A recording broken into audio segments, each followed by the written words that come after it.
Very warm good afternoon to all of you. On this auspicious day,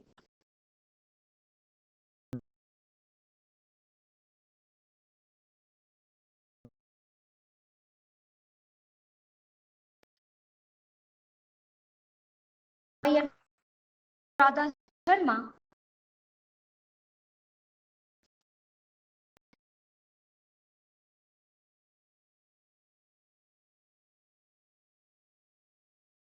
Now, Jharkhand Rai University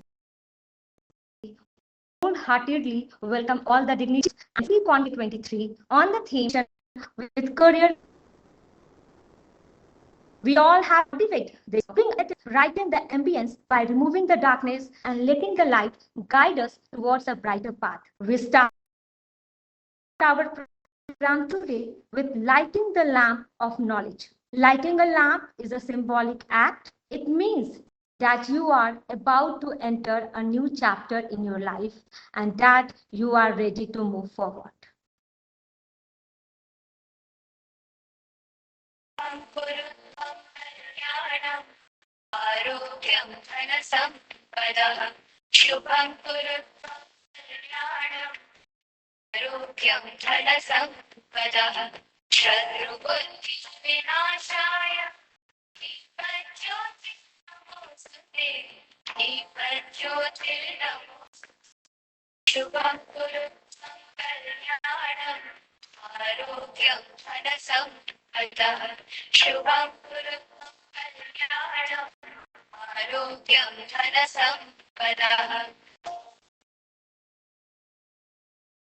The beginning will be incomplete without going to the goddess of knowledge, that is Goddess Saraswati. Let us immerse our soul and spirit in the ethereal Saraswati Vandana.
The field of information technology has revolutionized the way we humans see the world.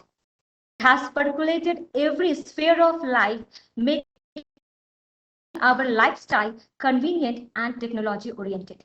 The field, however, sees the rapid evolution in a short period of time, and today we all have gathered here to discuss and deliberate how this rapid revolutions generation technology and innovations enabled by the internet, software, and services are known as next generation technologies. This include advanced robotics, artificial intelligence, IoT, quantum computing, 3D printing, 5G wireless network, virtual reality, augmented reality, and blockchain. We are honored to have a gathering of eminent IT experts today. They all hold key positions in the STEAMED organization. It is my prime duty to introduce our distinguished guest to the participants of the IT Conclave. One of the keynote speaker of the day is Mr. Devesh Dubey. You are welcome, sir. You shoulder the responsibility of leader analytics and strategy principal component, currently working in Tech Mahindra, Noida, India. Analytics empowers organizations to unlock potential business strategies through the interpretation of data set. Strategic use of business analytics is shaping business organization for future success and financial stability. Sir, you are an expert of futuristic technology. Your deliberation will surely enlighten the participants, whom most are the next generation IT professionals. Our next speaker is from London, UK, which we Indians call Saat Samandar Par, Miss Mandavi Sharma. Application Development Manager, City, London. Ma'am, we feel honored to find you in this IT conclave. You are most welcome, ma'am, for your online presence in India. We all know that software application development is a series of processes that are used to design, make, install, use, and support customer software. Being in the capacity of application development manager, ma'am, you know how well the things are carried out in IT industry. Your valuable information on the next-gen technologies and trends will certainly enrich the wisdom of our participants. Thank you. We welcome you, ma'am. Thank you. I welcome another overseas guest speaker of the IT conclave, Mr. Nasir Shah, specialist programmer, machine learning, currently working in Infosys, Netherlands. Infosys is an Indian origin tech giant that competes globally and is today an stabilized and renowned Indian MNC.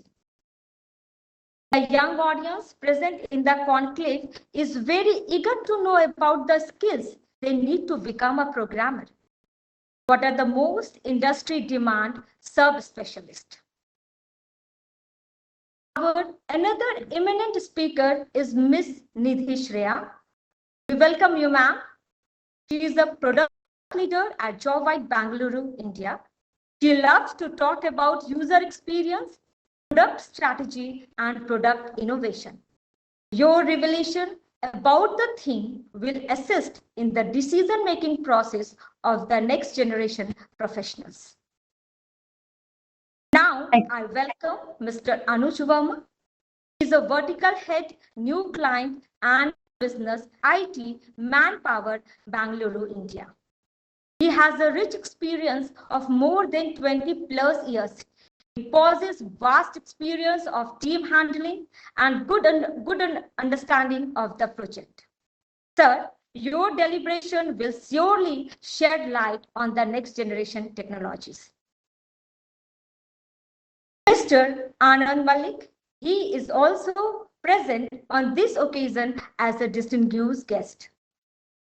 Mr. Malik is a product manager and executive coach at GE Vernova. GE is an energy pioneer.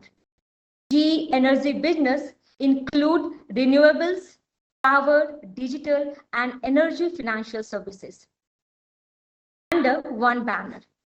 He is also a corporate trainer and run around more than 40 plus courses on personality, time management, leadership, negotiation, and sales. Sir, your deliberation will definitely enlighten our young minds on the theme of this conclave, next generation technologies, trends to look forward. Everyone. We welcome all our esteemed panelists to this IT conclave. Now I invite Dr. Amrita Majumdar, ma'am, Deputy Registrar, Jharkhand Rai University, to give welcome address. Thank you, Anuradha. Hope I'm audible. Yes, sir. Good afternoon, ladies and gentlemen. On behalf of Jharkhand Rai University, I would like to take the privilege to welcome you all to the IT Conclave, jointly organized by the Department of CS&IT and the Career Management Cell of Jharkhand Rai University on the very relevant theme, NexGen Technologies, Trends to Look Forward. Conclave is an opportunity for us to come together and discuss the latest developments and innovations in the field of information technology. We have some of the brightest minds of the industry here from Tech Mahindra, Infosys, GE Vernova, JobVite, Manpower, etc. with us. And I have no doubt that the insights and perspectives shared will be invaluable. COVID has taught us the lesson that the turn of a new era is always a great opportunity for both the individuals and the organization. It's a high time to learn from the challenges of past year and prepare for the coming year, where we actually cannot ignore the role of the information technology. Now, this is the era where we are focusing on the virtual and augmented reality, blockchain, cryptocurrency, development of metaverse, and the continued maturity of smart devices and smart vehicles. Constant upscaling and rescaling is the only way to upgrade ourselves in this era of cutthroat competition and the sustainability. I'm sure our moderator for the day, Professor Anuradha Sharma, will bring out many interesting aspects of this IT world during the discussion with our renowned and experienced IT experts we have with us today in this panel discussion. Once again, I welcome you all the esteemed dignitaries and my dear students to this IT conclave. Thank you. Over to you, Anuradha. Thank you, ma'am, for enlightening us about the objective of the IT conclave. A very important announcement for the audience. Feedback form will be shared in the chat box at the end of the session. All the participants are requested to fill the form. So before moving into the panel discussion, now I will request all the panelists dignitaries to please turn on their cameras for a virtual photograph. I will request all our panelists dignitaries to turn on their cameras. The students who are connected with us, kindly turn on your camera.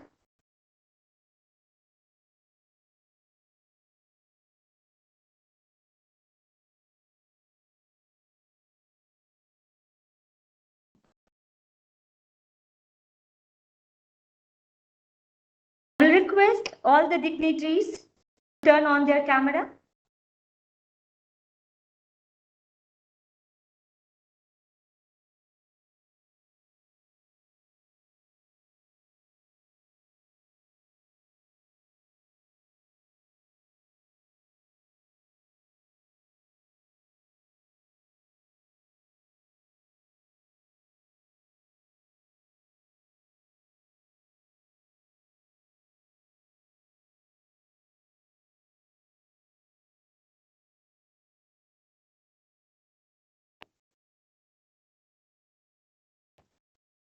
Thank you, everyone.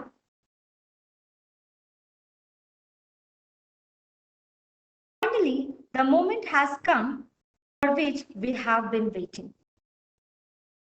I would like to extend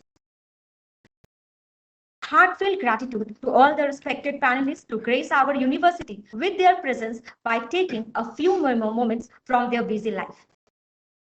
Let me begin with Mr. Devesh Dubey. Sir, I would like to request you to share your view on the theme Next Generation Technologies. Please. Sure. Thank you, Anuradha. I hope everyone is doing great.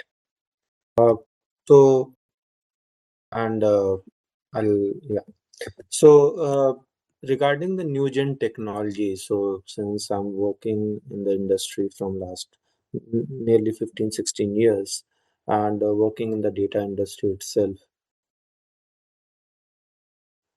COVID and post-COVID impact, I've seen lots of new kind of demands growths are coming in the market, and some of the new industry areas getting open for us. Typically, I name few of them as like I'll talk, possibly I'll explain in further, but I believe digital immune system, then observability, cloud, then metaverse you already named, product platforms, and some of the super apps which are coming are the key area which I see, and the blockchain obviously.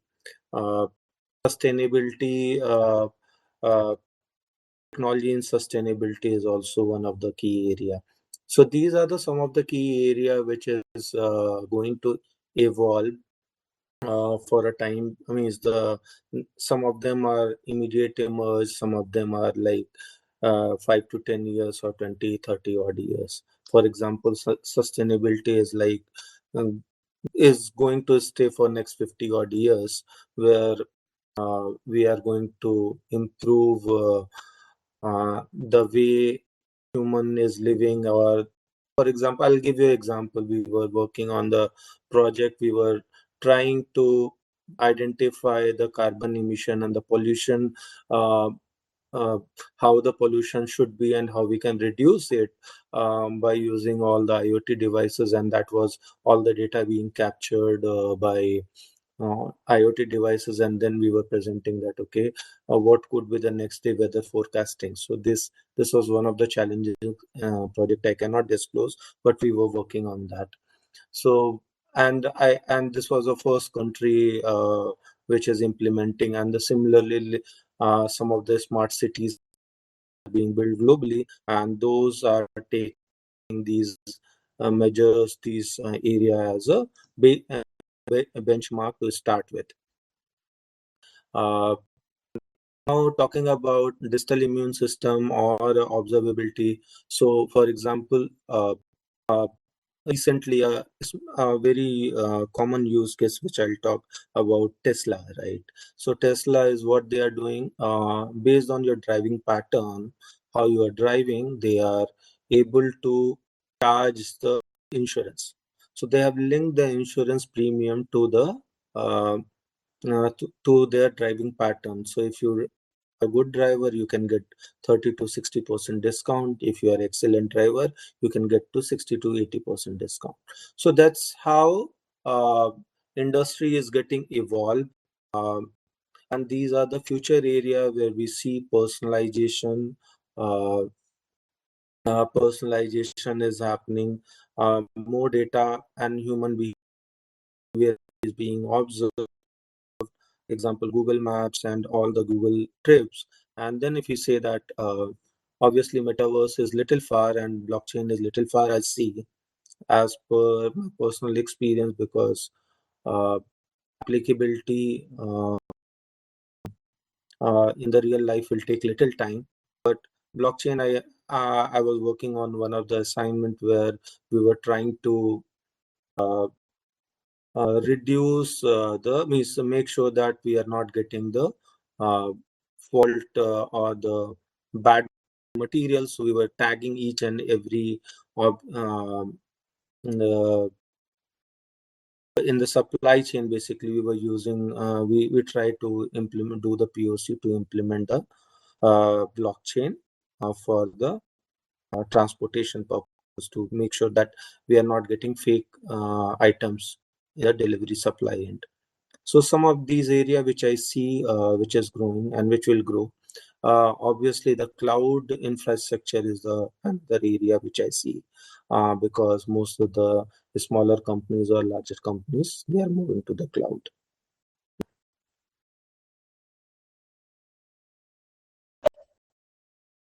Thank you, Mr. Devesh, sir. From your view of point, I think all these next generation technologies are now implemented in these industries, and industries are also doing work on these technologies. So it's honestly speaking, it's not being implemented. It's being implemented. Some of them are in the start. Some of them are going to be going to take time.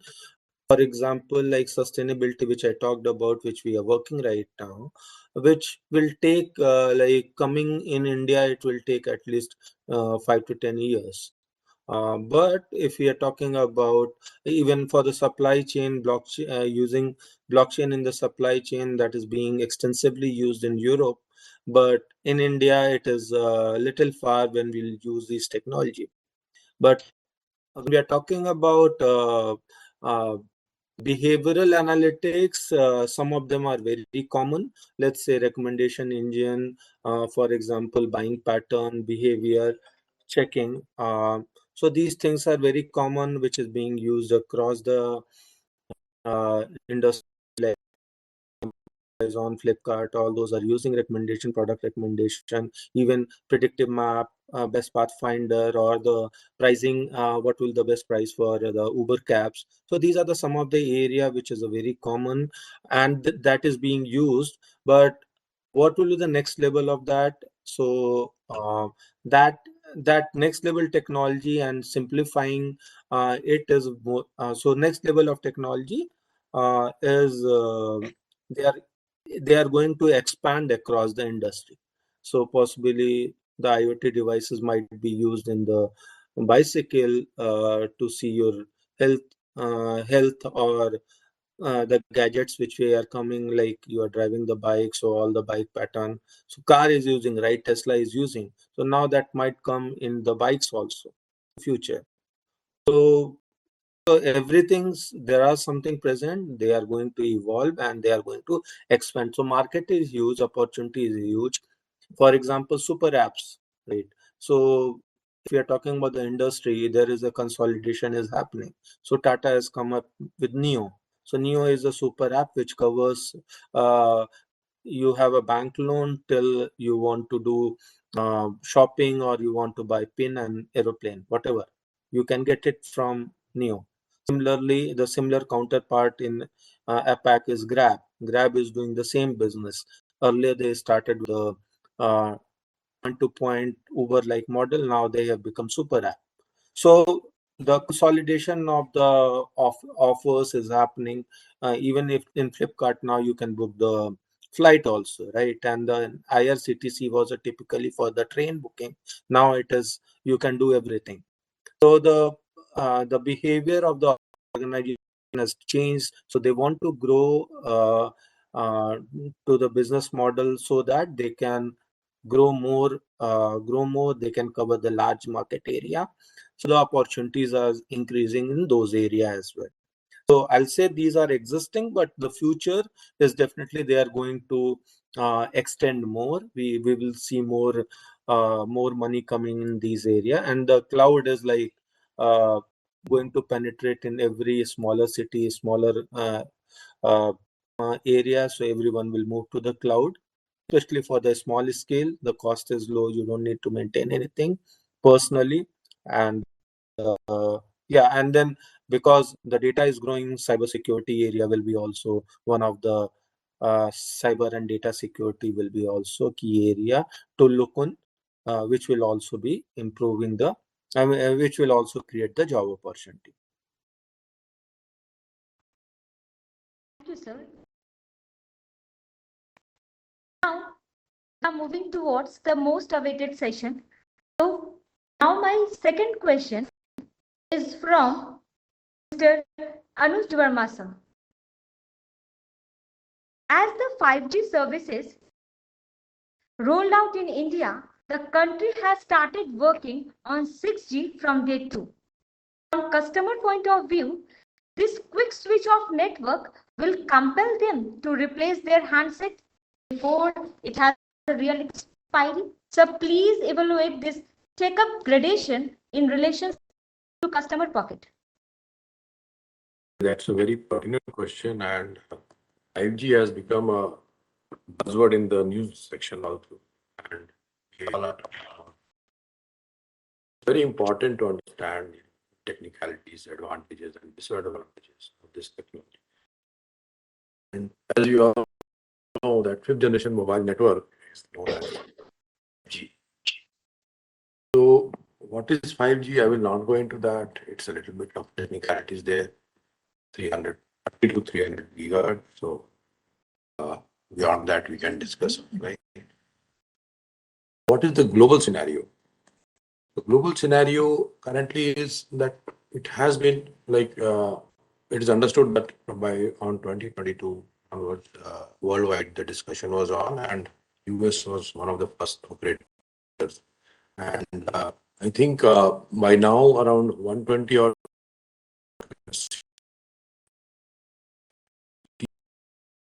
have already got rolled out in 5G in US, South Korea, I think 100 or. And in India also, like initial identification of cities were around 20. So the scope is huge, and we are trying to, get ready for 5G. So what are the advantages of 5G? 5G generation mobile network has a transformative potential to provide a wide range of benefits to the Indian economy. When combined with AI, provides a new phase to a connected and autonomous system. The Indian policymakers also get empowerment in the sense they educate people and citizens and business also. And this way we also transform cities into smart and innovative cities. Socio benefit is also there. Socio-economic benefits are also there. So this way citizens and communities to get benefits and comfort delivered by well advanced, more data intensive and digital economy. Broadly speaking, 5G may encompass outdoor and indoor broadband, IoT, smart cities, and smart agriculture, energy monitoring, remote monitoring, smart grid, telehealth. So it will be in every sphere of our life. What is there for the end user? The end user, as I told, because of this entire gamut of advantages, because of 5G, the data transfer will be quite fast. So today, is that? You hear me? Hello. Yes, you are. Yes, sir. You are audible, sir.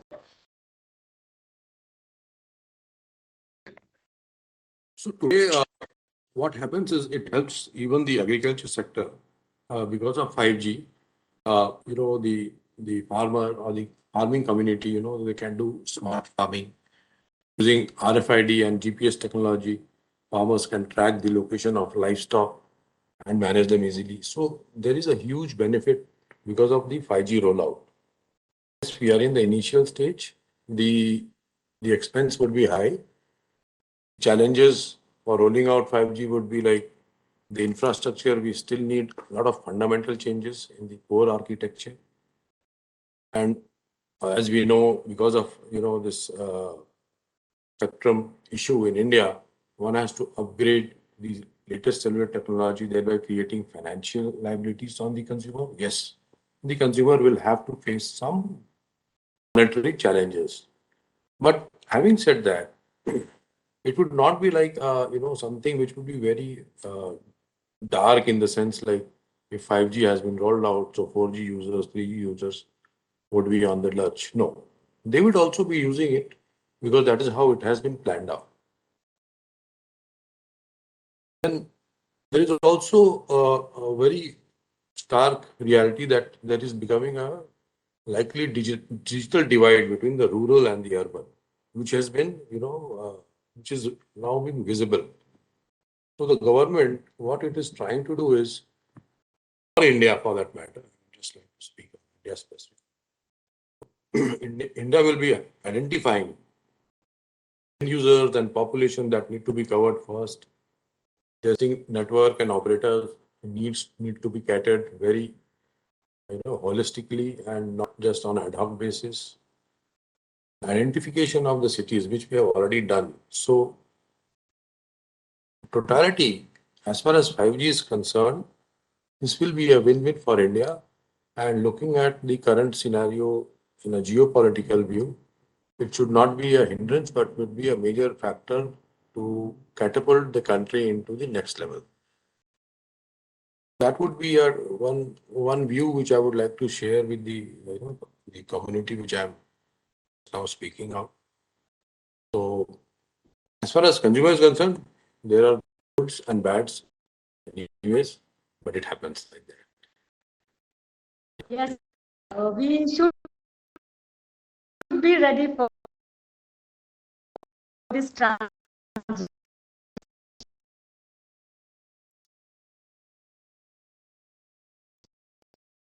Even the customer have to ready for this transition. Thank you so much for your opinion, sir. Now, Mr. and Application Development Manager, Manvi, as here we are here to discuss the theme next generation technologies. So, what will your opinion about what are the current technical skills required for an entry-level software development engineer? The first technical skills which a company looks for in any employee, software engineer, is they should be good in data structures. This is because they might be putting you in different projects. The project might be in Java or Python or Kotlin. But what is the basic requirement is if you're good at algorithms and data structures, they can put you in any project. So I feel that the number one criteria which we see in the candidate is having a good data structure algorithm skill. And the second thing is whenever you'll do some projects, the students, right, in the final year, they have their projects. It's good that they are able to understand it end to end. For example, they have a good knowledge on how they have implemented their application, their UI, the backend. So the understanding of an end-to-end application is also another benefit on their skill. And the third thing is they should have good knowledge on a programming skill. So programs, it might be on Java, Kotlin, Python. So I feel even though we have emerging techs on Python and machine learning, Java is something which is still holds the market. We have a lot of jobs on Java. So I feel that if you learn one programming language, it's good to scale up, like you can go for different courses are there and we have online materials. Just get used to having more programming skills. So this is something which a key skill set required.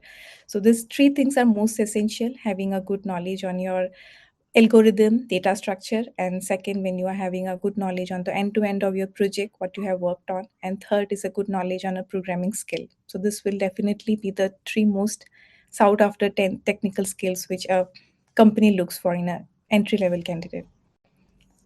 Okay, Manvi. But in continuing this further discussion, I have one question from you. If a student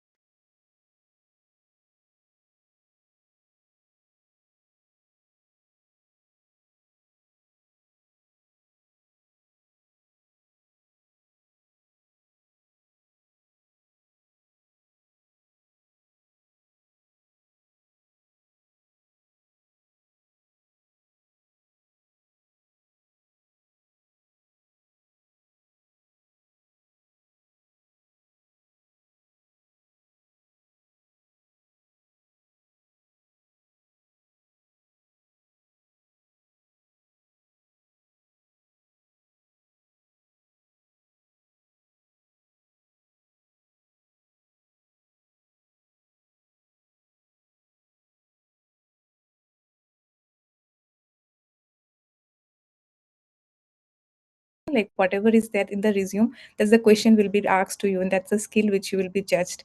So have one skill or two skills, whichever, like I'm in the programming language. If you have learned that, scale on that. And yeah, it's good to have overall knowledge on like what's happening around.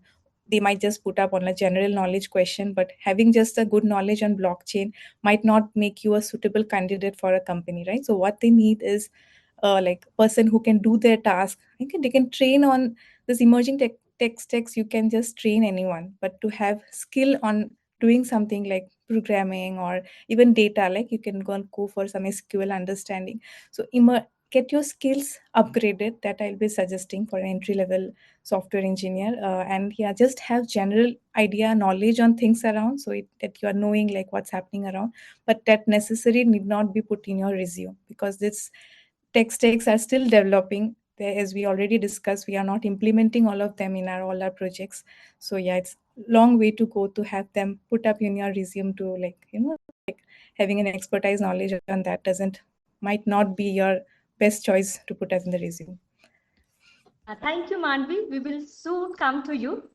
But as we have other panelists also, so before joining to Mr. Anand Malik and Mr. Nasir Shah, I would like to ask Ms. Nidhi Shreya Do you think communication skill play an important role during the job interview? If yes, means English. Excellent question.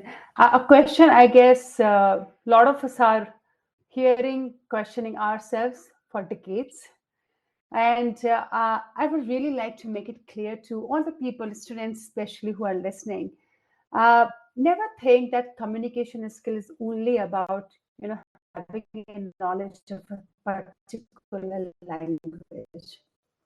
It's not about having a knowledge of the particular language. It's about how do you articulate the things? How do you understand the question?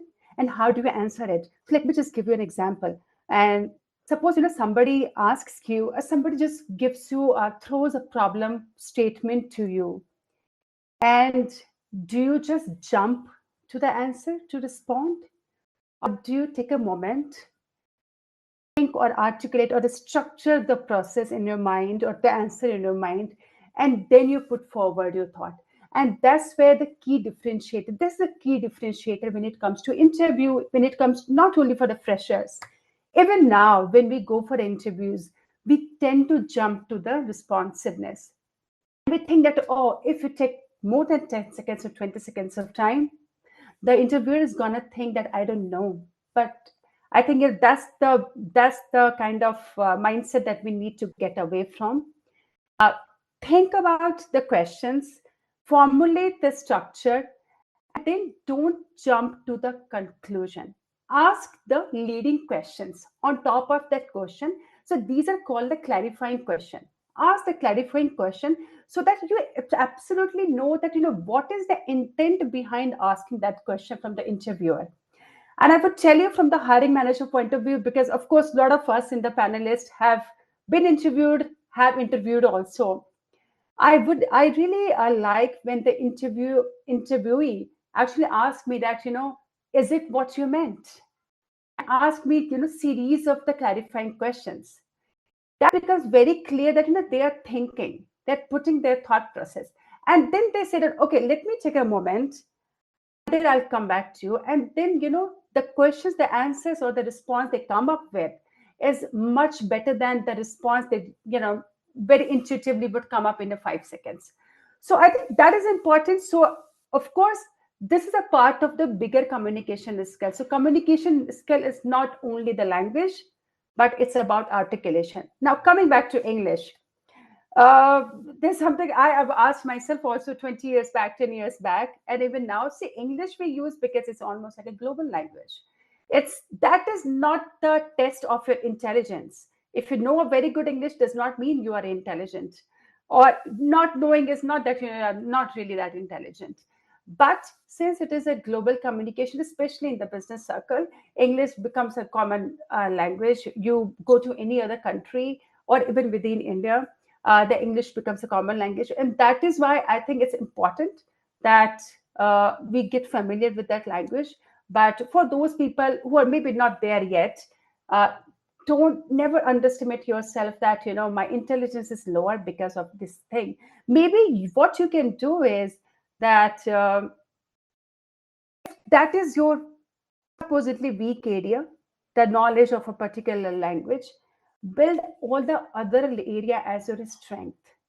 And then, combining those strength means, a critical analysis of the thinking, analytical mindset.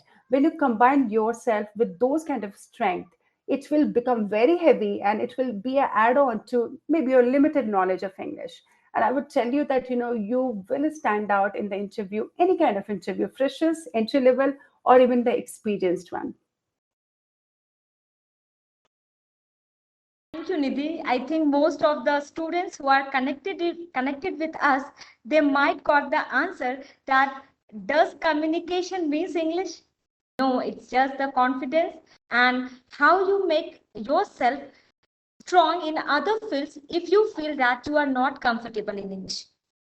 Absolutely. And definitely, we will continue our discussion with you further, but I will move to Mr. Anand Malik, sir. Please, sir, as we are here to discuss about the next generation technologies, so my question is, I will request you to throw some light on the future scope of robotics process automation, which we call RPA. Hello, everyone. So, robotic process automation, it's basically, we think about robotic process, basically we think about like two arms, like, okay, of robots and doing something. But in industry, what happens is when we do automation is one of the biggest thing in the industry. That means we anyway trying to talk about something which will gives you more job, but in reality automation means how can I get rid of people because people are hard to handle, and that's why we get a lot of machines that 200 people's work a machine can do, right? So this is the main idea behind machines and automation. And so when it comes to robotic process automation, it's like it is mandatory, kind of it is mandated. It's already matured quite a bit. So all the CEOs and CIOs are kind of highly dedicated towards, you know what, I need to do these automations. And automation could be very simple automation like customer care, it could be like IT operations and connecting between multiple machines. When we talk about IoTs, a lot of things like combined together.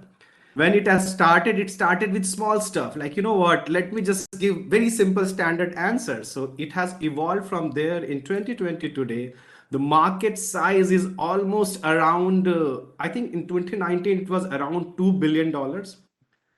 In next 5 to 6 years is going to be $11 billion, increasing at the rate of 40% approximately. Okay, so it's a big area. It's a huge area, and thing is that how companies are focusing. Company has to focus on it right now.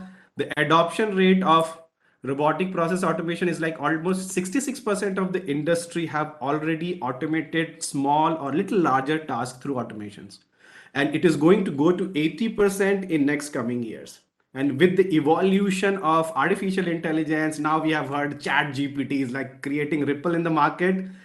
It has become your automation have become so intelligent that I can just plug chat GPT into my scripting, and now it can write a very complicated script which can handle turbines. So think about it. And it can done like this. It's very simple. Right now it's quite evolving, but the way industry is focusing and the amount is invested, it's huge. It's one of the biggest industry. Hope I answered the question. Yes. As you discuss about this chat GPT and BART, what do you think? What will be its effect on the audience or the people? How they are going to take it? Okay, so this is a very broad question. What is the effect? Effect is good and bad both. Effect is, especially for school, it is a scary stuff because student can cheat. Simple. They'll put the question, hey, please solve this problem, and you'll have a great essay, and they can submit it to you. That's one of the bad stuff. I'll say not. I would not say it's a bad stuff. It is used in a not right way, but this is one of the risk.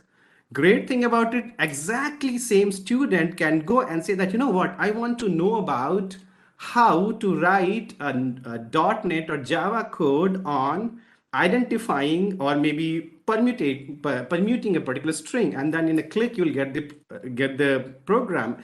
And not just that program, it's with the details. So think about it. So now the student can literally go look at it, and remember in the schools we give stepwise marking. You will have that stepwise understanding. So it's a good use and bad use. Okay. Now the point is that it's evolving. It's very early in this stage. A lot of things is happening, and especially the IT enabled services in operation, customer care, chat GPT is going to be crucial because right now we are talking, and parallel somewhere right now somebody is implementing that chat GPT to take care of their ID services. Right now this is happening. Content management, all the blogging and video creation and social media marketing have already adopted at a great level. I mean, you go write 5 scripts, and 5 minutes you have a professional looking blog ready. You just have to edit a little bit and done. So these are some of the good and some of the like evolving stuff there. I hope it will work. I'm keeping my fingers crossed. But yeah, it's going to work in a quite positive way. And we all have crossed our fingers. One, its application will be available in the market. I think it's going to be used by each and every one of us. It's already available. It's already available. So I am paying subscription model for ChatGPT. It's a paid service. So it's there.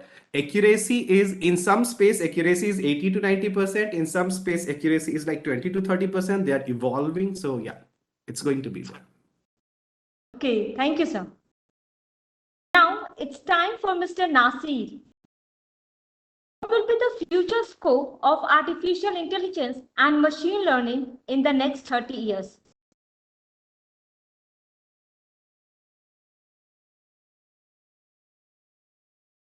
Mr. Nasir? Am I audible? Yes, you are audible. Yeah. So yeah, first I will. Yeah. The scope of artificial intelligence Yeah. and machine. You are a programmer in ML, so I think you will be the best person to answer this question. First, I will congratulate your administration and the Department of Fraternity for organizing such a conclave and when letting us speak and sharing the dice with such dignitaries. And yeah, certainly AI and ML is actually, they have created havoc recently, as some dignitaries mentioned, ChatGPT. Then there we have GANs in 2019. We found that like if we have an image, we feed it to the AI network, and then it can create different image. So that image we can use in passports to create fake identities. So yeah, these are some of the models that are used to create either havocs, or sometimes we use for beneficial purpose, like we are using humanoid robots to do our stuff. Yeah, in next maybe a decade, we may see a different world as we just counter ChatGPT, how we are using the service of ChatGPT to do our daily stuff. Yeah, it's just like we have implemented an adversarial networks and an adaptive learning. So when we put adaptive learning, that is a self-learning, and then this adversarial networks, or we can see generative networks together. So then they can create things like ChatGPT. So yeah, next 10 years we can use we may use ChatGPT like things to drive an airplane or drive buses, so that they are actually they will take most of the human stuff away. Recently in South Korea, they have put taxes on robots, because what they do is like most of the things, like menial things, which human and any unskilled labor can do. So the robots are doing that, so that they are taking away the jobs. So what South Korea is doing, like they are providing tax like on those robots, so that any human is not actually getting affected by these things. So yeah, it's sometimes a boon and sometimes a ban. So both, yeah, we have to actually see it on the both sides. But I would say that like if you're consuming or you're putting some time in learning these technologies, being as a start, like if you're starting your career and then putting effort in learning these technologies, and I think that yeah, you are surely doing a good stuff. Yeah, yes, and then they're talking about blockchain. Blockchain, if you're putting an effort, so maybe next 10 years or 20 years, blockchain will take all the transactions that we are doing currently. And yeah, these are some of the areas that we definitely should look upon and put some effort to learn these technologies. Yeah, these might be beneficial for everyone, and for students in particular. I would suggest to them to go to Udacity or some online platforms to learn these technologies. How we can train a model, how we can read a neural network. Then we can learn these just simple models, how we can do these things, and then yeah, be available for next job market in AI and yeah, these are my suggestions, and yeah, thank you. Thank you, Mr. Nasir. Now, again, moving to Mr. Devesh, there is one question for you, sir. What kind of major and minor project attract the recruiters?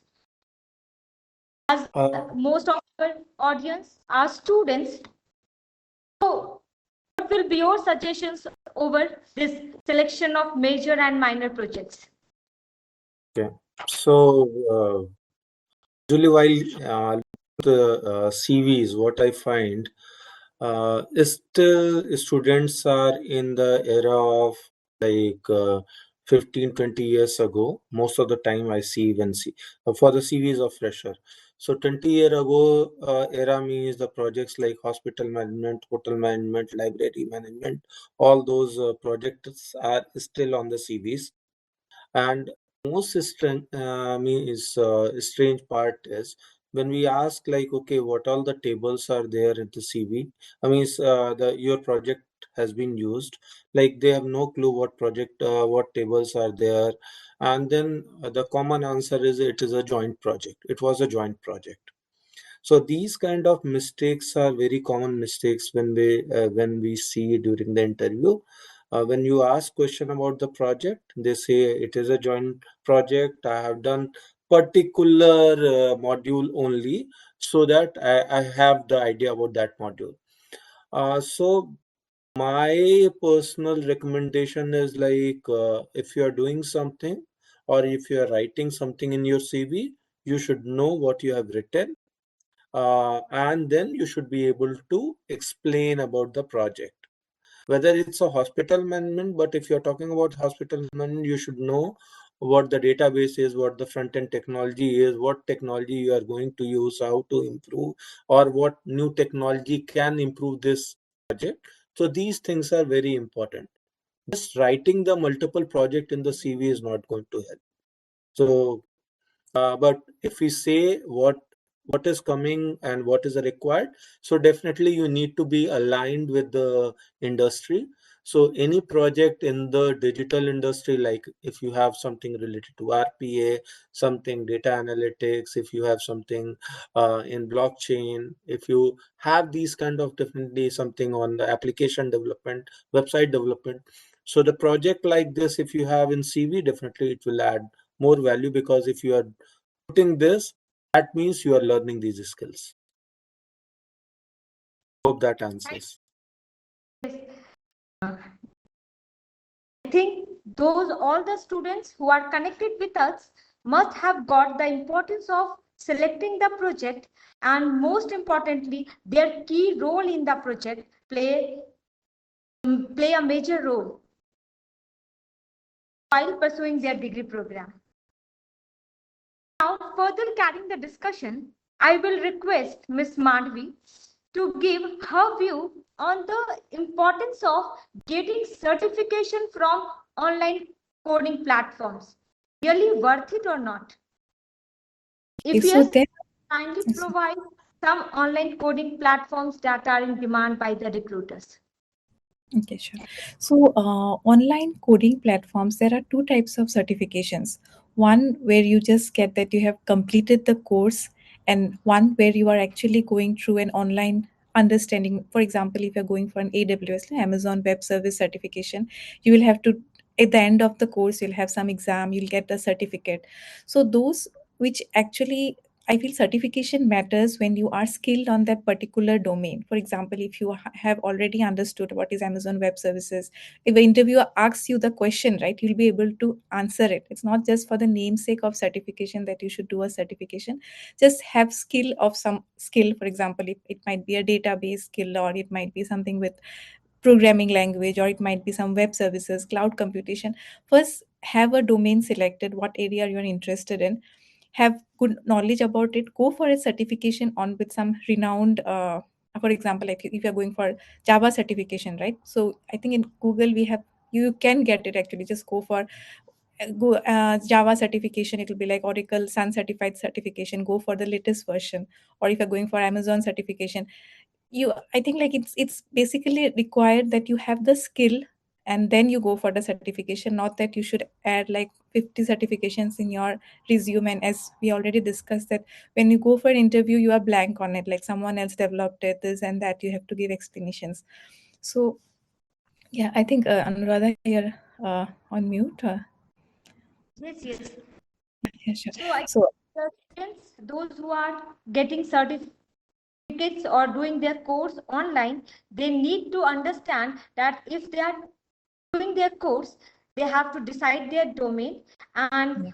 you have to complete the course properly. You should have a proper idea and the concept of that certification. I think it is more important for them.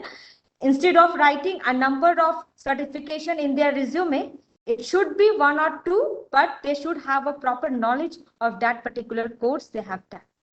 Exactly. And there are you can go for courses, for example, online courses, but it not need not be a certification. For example, if you're doing an algorithm data structure, kicks off there. So you can go for studying those courses. It need not be like you need to get a certificate at the end of it. Just try to focus more on getting your skills upgraded so that you can be useful. Like if a company hires you, you can scale on that particular domain which you had picked up, and not just go for blind certifications irrespective of how much advertise you see around. So you just stick to your goals and try to scale that instead of going for blindly on any certification.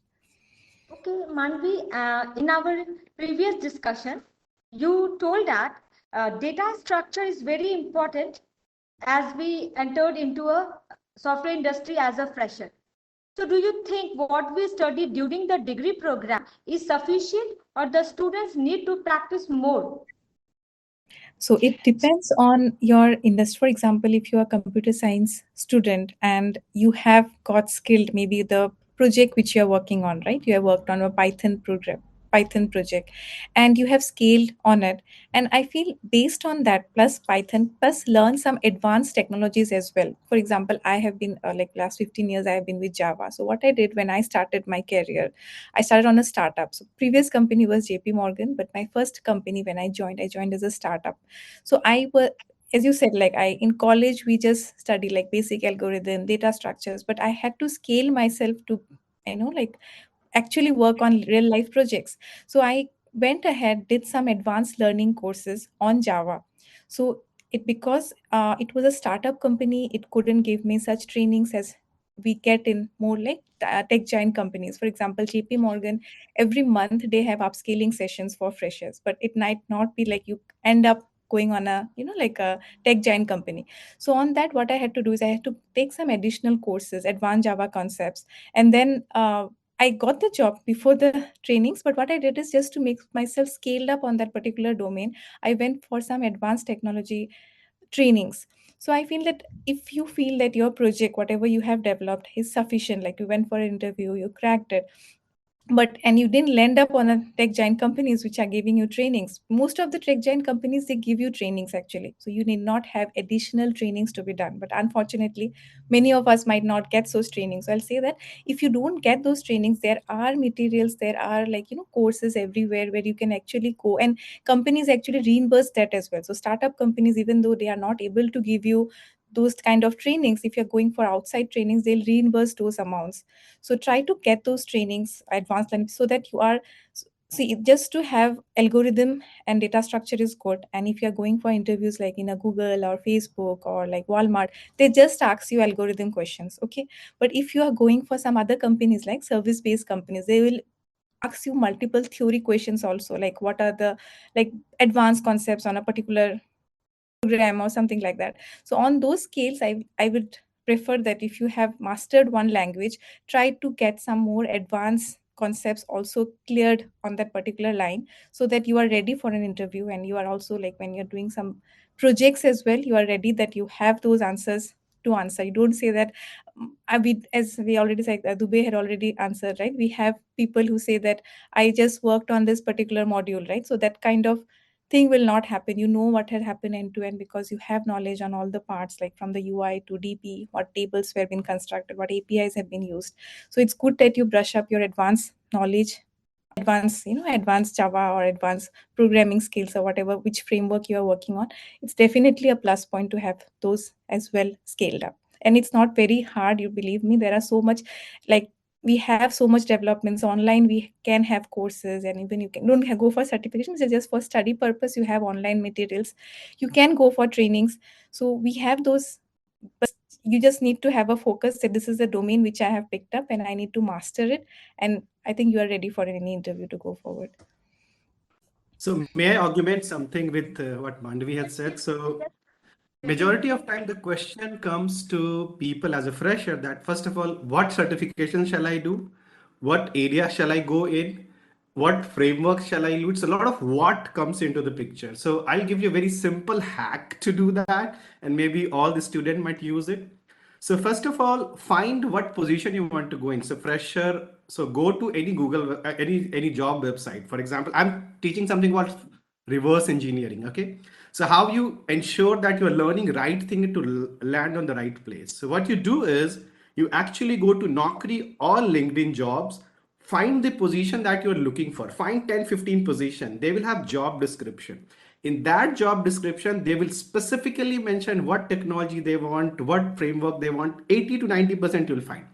Now that is the area of certification someone should do.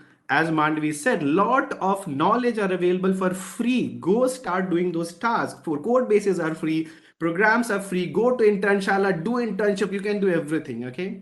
So now you know which position you want to go in. Then pick the what courses that will take you there, and then start your study plan. Not in the reverse way, like, you know what, hey Bhagwan, I'm hoping this .NET or Java will give me a better job. Don't do that. Go in the Exactly. reverse way. Earlier days we could not do that, but now we can. Just use it. True. Okay, And so this is what the one hack I side, wanted to. exactly, that's very good. Even I do that, like as you Anand said, right? Exactly the thing which you said. So reality, like when we are fresher, we are blind, we don't know which direction to go. And what Anand said is exactly do that. Like for example, you're going for a Python job, right? You have developed your project in Python. Go to Naukri, check what they need, and just stick to that requirement. It's not that every day you change your resume based on the profiles been seen, right? So many people I've seen that doing that as well. So don't go that we just stick that, okay, this is the job which has been highly demanding, and these are the skills which they require. Have those listed in your like file or whatever, and then stick to getting those skills upgraded. For example, I can say like the things which are common for most of is database knowledge, having good knowledge on web services, having good knowledge on like algorithm data structure, which already you're learning in college. But yeah, good knowledge on your what you're doing on end to end on your project, and obviously cloud. So cloud, API, web services, these things are really on demand. And yes, to go get exactly what a recruiter is looking for, you can just go to Naukri, see the job descriptions, and just work dedicatedly on a particular framework or particular domain, and just scale yourself. So that's what will, because time and focus both is essential. Like you just focus on few 4 5 trending tracks or trending like jobs what is been asked in the latest market. And this need not be the technologies which we are discussing. It might not be artificial intelligence, it might not be blockchain. It is most important that what is the latest demand today on the industry, right? What jobs are required today. So on that basis, as Anand gave a very superb idea, that just go to Naukri, see the description, and just work towards getting those knowledge from all the forums available. I would like to add one more point, if you allow me. Yes, sir. These two very useful, guidance there. And today the process has also changed from our time. Like today, there are online tests. Like people have added Codility test and HackerRank. So I would suggest the next generation who's sitting here, they should do more practice, and their selectivity will become far more effective. My 2 points.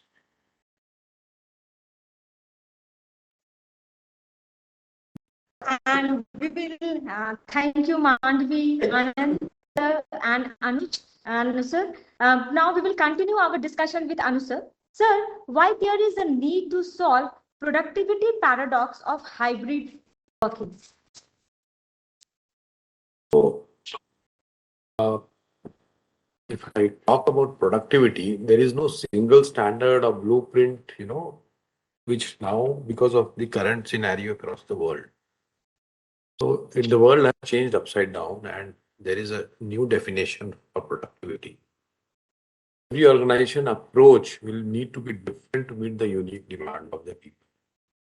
According to research, the vast majority of employees say they want more flexible remote work option. At the same time, they also say they want more in-person collaboration post-pandemic. This is a hybrid work paradox. See the same anomaly when it comes in person attendance. at our worksite across the world as region begin to recover from this pandemic. China, for example, 81% of employees are already back three plus days per week, compared to pre-pandemic, attendance in Australia. Person is just 19% what it was pre-pandemic. So it's different world, different scenario, and hybrid work actually represents biggest shift to how we work in our generation. It will require new operating model spanning people, places, and processes, EPs, which are actually currently the focus area post, the pandemic. When it comes to preparing people for hybrid work, management across are prioritizing on three points here: social capital, knowledge capital, and human capital. On social capital, every business must be world class at all forums of sustain culture across organization. In fact, one example, very good example, is at Microsoft. Meeting recordings are, highly recommended. Employees now expect all meeting information, recordings, transcripts, everything, on the fly, at double speed. They also want to maintain, connection between employees. So it's a complete different world today post pandemic. In fact, the experience of Microsoft, again I'll bring together that one-to-one and one-to-many communication to keep everyone engaged. Management is working 24 hours today. In fact, last night also, I got a WhatsApp on what are the numbers. So it was around 12 o'clock and I was shocked how my boss is working today. Second dimension is the continuous learning. We have to continue learning. In fact, after 24 years of my experience, last year during the pandemic, work from home, I added one more skill. Like I did 1 year, strategic management course from IIM Kozhikode. So it's a continuous learning, and we have to continue this focus till we become, we are spent force. So there has to be continuous learning. And final consideration is human capital and wellness. At most organizations, they are talking a data-driven approach. For example, latest research proves that what may have felt back-to-back meeting challenges or well-being short breaks could be a remedy. HR managers have applied these learnings and have added new settings in Outlook that can automatically carve out. I have seen that in WhatsApp somewhere that there is your screen just goes blank, time for you to take a break. So all these things are happening, which was earlier looked as fantasy, today becoming a reality. Even the places where we are going as an office has changed completely. Hybrid, there are companies like Cowork and there are some more names where, you just go there, plug in your laptop and you start working. Organizations are encouraging this type of environment. Design of the places themselves, our aim is to maintain consistency and spaces for all employees, whether they are on site or remote. No matter where people are, should have a common meeting view. So these are certain viewpoints, and that is what everybody is talking about. Paradox. Thank you. Thank you, sir. So what do you think? All the employees are comfortable with this hybrid working? What is your opinion about? For the senior management, still the old mentality continues. People want to see their, reportees. Well, the reportees are generally not encouraging that. They want to sit at home or maybe continue with the hybrid. So the tug of war is happening 2 days or 3 days a week. And that's how it is at the moment. Just to add here, my personal experience is it's a benefit plus gain both. Yeah. If we are saying freshers, they are enjoying saving money every month, so they don't need to pay the rent and all those things. But for the you are losing, like, peer learning is more important. So if you're not in the office, you're losing the peer learning, and that plays the important aspect when you are in the office, because you are able to solve problems quickly. You know what others are doing, you try to do the learning. Someone is doing some certification, possibly you'll go with him, sit with him or her, and then understand that, okay, I should also do that. So that part is missing, which is important for a fresher. And I on think top of team that, let me bond. just, yeah, please continue. Sorry. Yeah, sorry. I Yes, just yes. mentioned team bond is also like when you actually That personally meet request people, all right? the panelists their view about this hybrid working. Yeah, I just had the point like if we meet people like personally, right, a team bond also grows. So I when I joined a new company, right, like the team was quite disconnected, which the management said. The management was also quite new, and we started the initiative like just once a week you need to come, and we used to have lunch together. And believe me, they didn't have the release till last 3 months, and within 1 month of us joining, they had got a release. So the team was so much disconnected with like working from home, and people were new to the team. So I felt that a connection sometimes is necessary, which helps to like make work better. So this had actually helped in certain scenarios. But yeah, I think once a week is sufficient to meet up. I would That's a second good. that as well. So, we don't really go to office just to work, because if the work is the only purpose to go to office, quite honestly, we have been doing a phenomenal job during the pandemic. No work has been impacted, but the idea of going to the office is also about, how the Monday we mentioned that, to create the bonding. Especially, I've seen that, those uh, either the entry level or the freshers, those who have not had the experience of working the office setup, they have been adversely impacted by this hybrid or the remote working. For those of us who have been experienced into going to the office 5 days a week, staying there for 10 hours, it doesn't really matter. It came as a fresh air.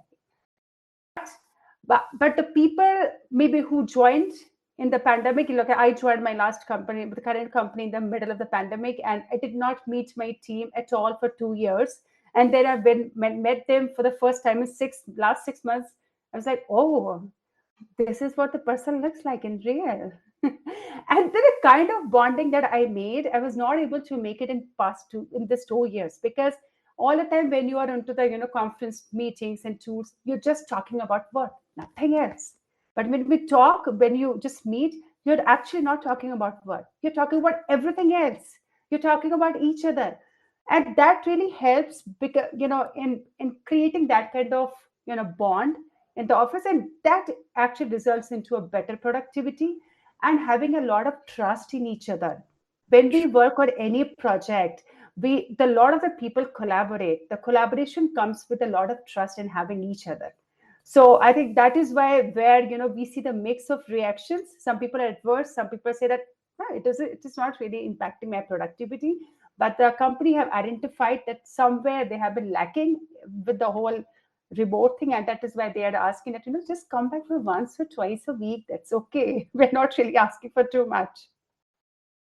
Yeah, so I would like to add few points. So I actually coach senior executive and CEOs of the organization. So few of CEOs I'm still coaching. So, and I'm about to give a keynote speech this Women's Day in one of the organization, and there everybody is working remote. And one of the fear these leaders have is I think they don't understand the culture. So what culture we are trying to bring in. So there is huge culture discussion happens in the organization. Look, as a leader, do I think that what these guys understanding why they are working here, and this disconnect is there now. The contrary to some of the things which I'll tell you, in which we have seen how remote working worked. So hybrid is pretty nice, decent thing to like think about, but we do not have infrastructure to, or we have not trained ourselves to actually close our eyes and blindly believe someone. There is no one. So for example, can I be can I be motivated by closing my eyes and still I don't see anyone, but I still feel everyone is there? We are not accustomed to it. Leaders are not accustomed to it. We don't have infrastructure and things like that. So there are a lot of organizations who are working purely remote are doing great job. Okay, but as a traditional organization, as a human, we are not accustomed to it. So answer to is hybrid hybrid should we follow or not follow? It's quite a debatable stuff as of now, because some of the organization who is doing really well, for example, my team, I don't have a team in Bangalore. I have team in Bhopal, Delhi, all of my, I mean, I don't even have a team in Bangalore. I'm running a business. Okay. So now point is that, and we are quite happy. So for me, I just don't want anyone to come to office. Exactly, no way. Go enjoy your life. Goa में जाके party करनी है, office का काम करना है, करो. I don't care. So point is that because behind the scene there is an infrastructure, so I will make sure that the people are accountable, people are connected. I can sit here and use Swiggy to deliver a food in my friend's place, or my employee's place, and I can have a food there. I can actually feel that. So those kind of psychological effect has not been permeated to the system as of now. So it's pretty new. In fact, much before than the newborn. So it's hard. So I don't want to go in the fight of it. Yes, it's a 50-50. I actually miss. So I sometimes go to office alone. Sometimes even nobody is there. I will stay in office for like whole day. My team is not there. 200 people are there. I sit there in the whole day. So because I want to feel it. But does it impact my team's productivity? Answer is absolutely no. It's actually they are doing more work. They are more accountable, and I'm able to help them more. If they have a doctor's appointment, say, hey, don't take care about this job, go do doctor's appointment. But if they come to my house or sorry, office, they can't do it. So this is the kind of balance. It's hard, but yeah, it's evolving. I'm hoping that this will work because I'm a big fan of remote work. So yeah, Even I believe that, like, if you have a proper infrastructure, right? Like, for example, like, even when I was in Oracle, 5 years I worked from home. Oracle had the work from home even before the pandemic, so we were working from home for all the time, and we had super performance. But maybe the infrastructure was quite good, the team was quite mature. But when we have like new people, right? Like, as many people said, like new freshers joining up, then or they might be like, you don't have a proper management, might have changed, so some imbalances when the infrastructure is not proper and we need to sync up, then maybe, like, for example, the new company which I joined, it was a little bit imbalance everywhere. So a little bit bond among the team members, understanding what was happening, made some difference. But yeah, it's based on project to project, and it's based on like people, like how the team is, how it's mature, is it enough. So depends on many factors. Do you think when you are at home doing work from home, sometimes it happened that you have to log in from since morning to evening? Means that you are only involved into work. So it's not better that we should move to the office, work from 9 to 7, and then back to home. Yeah, indeed, Anuradha. So obviously, we feel work from home, we work more. We tend to Yes. work more, and we tend to work more hours, and then wasting lots of effort on the calls, which is non-productive, which you can get it done by like 15-minute meeting room. It takes like 5 calls to sort that out. So those are the typical challenges, as I mentioned. Means other than that, if the team is mature enough, everyone know what to do, they are in the system from longer duration, then it's perfectly fine. And you can meet, you can do continuous off-site work from Goa, and you don't need to come office. So then that is not needed. But if you have to deal with the product team, if you have to deal with the different hierarchy of the team, you have a fresher, you have a middle management, top management, definitely interaction, communication is needed. And again, peer learning plays a very important role. That gives that lots of time. For example, one of my team member was struggling with the problem from last 5 days, and we have a office visit week, and the problem was solved within 2 hours because some of the expert was there who has seen the problem earlier, similar problem, was able to give the answer immediately, and it took hardly 2 minutes to solve. So that kind of engagement helps. So what, as a team, what we are following, like we are calling teams once in a 2 month for a 10 days long office week, and then you work from home, and everyone is enjoying, because lots of employees says, I am getting bored working from home, especially for the females, because they have to manage home and homework and office work both. They struggle, and so they say that, okay, sir, please call office. I'm getting bored. I'm getting frustrated. So that happens. But That's how we are trying to manage like longer working week plus longer holidays work from home. I would like to add one thing to what Devesh just mentioned, or another what you mentioned, that maybe if we had asked this question 2 years back, right, when we were still very early on the this whole virtual meeting and all, at that time the people had not really understood the idea of creating a certain boundary even in the when you are all remote working. But then everybody was working, they didn't know when to stop, because they are also expecting from the other team members that, okay, you're at home only, right, you're not going anywhere, there is there out there, pandemic is there, you better work. But now, since we are in the fourth year, we have learned our lesson. So now, even though if you're in an office, you are at home working, you have created, a lot of us have created a certain boundaries. And the trust factor is, of course, being a mature team, everybody knows that, nobody is actually bluffing. Because how much bluff, and how many days in a row can you bluff? Somewhere in the stand-up, it will just come out in the open. People will know that you have not really completed a task, right? So that now we know that certain boundaries and limitations and everything. So I think we are now very comfortable with that idea, and nothing is being impacted. Being is a woman or man, everybody can pick up their kids from the school, they can feed the kids, and they can still be working.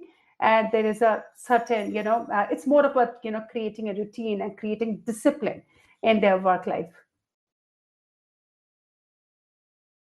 Thank you, thank you. I will thank all my panelists. They have answered so well on this topic. Now, as we have a limited time and we have some more questions. So again, moving to Ms. Nidhi. My question is, what are the emerging fields that your industry has embraced in the last 2 years? And what do you predict for the next 5 years? Which industry? In which you work, like if it is an IT industry, or like if it is not IT industry, what kind of changes you feel in these 2 last years? Okay. So definitely for past 1.5 hours, we have been discussing about a lot of trends and technologies that touches the every aspect of the human life today, right? So I'm a product management person who has worked in the various industry, like edtech to healthcare sector to right now in the talent acquisition suite. So enough of talking about the emerging trend. One thing that I would want to send this message to everyone, student who is listening, that remember, behind every technology is a human-centric design. You are going to work on a product, or these technologies are there so that it can make a difference to your user. It can make a difference to somebody's life. Now, the blockchain, all these NLP, it sounds like amazing. Oh my God, there is something out of the world kind of technology. But if you actually look at the granular level, you'll see that it touches your life at a very in every aspect. Let me just give you an example of my current work that we are doing. So I build the product for the talent acquisition suite, which helps the organization to attract, engage, and retain the talent. So what we saw that that the organization, when they post their, I'm just giving a very small example to help you see that how technology can make a difference to any applications. So we realized that a lot of the organization, when they post a job description of any position which is there out in the open in the organization. Another, if you're talking, you're on mute. In case you're talking to me. Yes, indeed. Okay, no, sorry. I thought you were speaking something to us and we were not able to hear it. Okay, so I was talking about, job description. We all are very familiar with the job description. We talked about the Naukri, go to the job description, see their skill sets. We realized that, organization is subconsciously putting a lot of bias into the job description. Now, where the subconsciously these these biases creep in, you'll see that, a lot of time when you see the position for the nurses, it will be said she will be handling these areas. But when it comes to scientists, for example, it will be he is handling or he is responsible for these things. Now it can just go ignored. And it was ignored for a long, long time. Unless we realize that these are creating a subconscious bias and not really giving a good impression to how the organization want to portray itself into the candidate market. Now the organization want to just attract the best of the candidate. Not really, they want to appear as a lot of the diversity, inclusion, no gender is specified. In fact, now he, she, he, they, and all those, there are, I didn't even know there are 76 kind of sexual orientation today that the organization applied. And just 2 months back, I had the training in my organization where I realized that there are not 3 or 5 kind of sexual orientation, there can be 76. And there can be as many pronouns. So these are just the examples. So what we did was that, what my team did was that, we created the artificial intelligence. We used the artificial intelligence to spot those kind of biases. Now, I told you about this gender, but there is a lot of ethnicity as well. When it's particularly, it says that, only the Americans or only the Europeans can apply to it. Or somewhere, when there is a race or ethnicity, when you have all those check boxes, you will see that, the ethnicity, when you have so much ethnicity in the world, there are only 4 or 5 majority category of the ethnicity.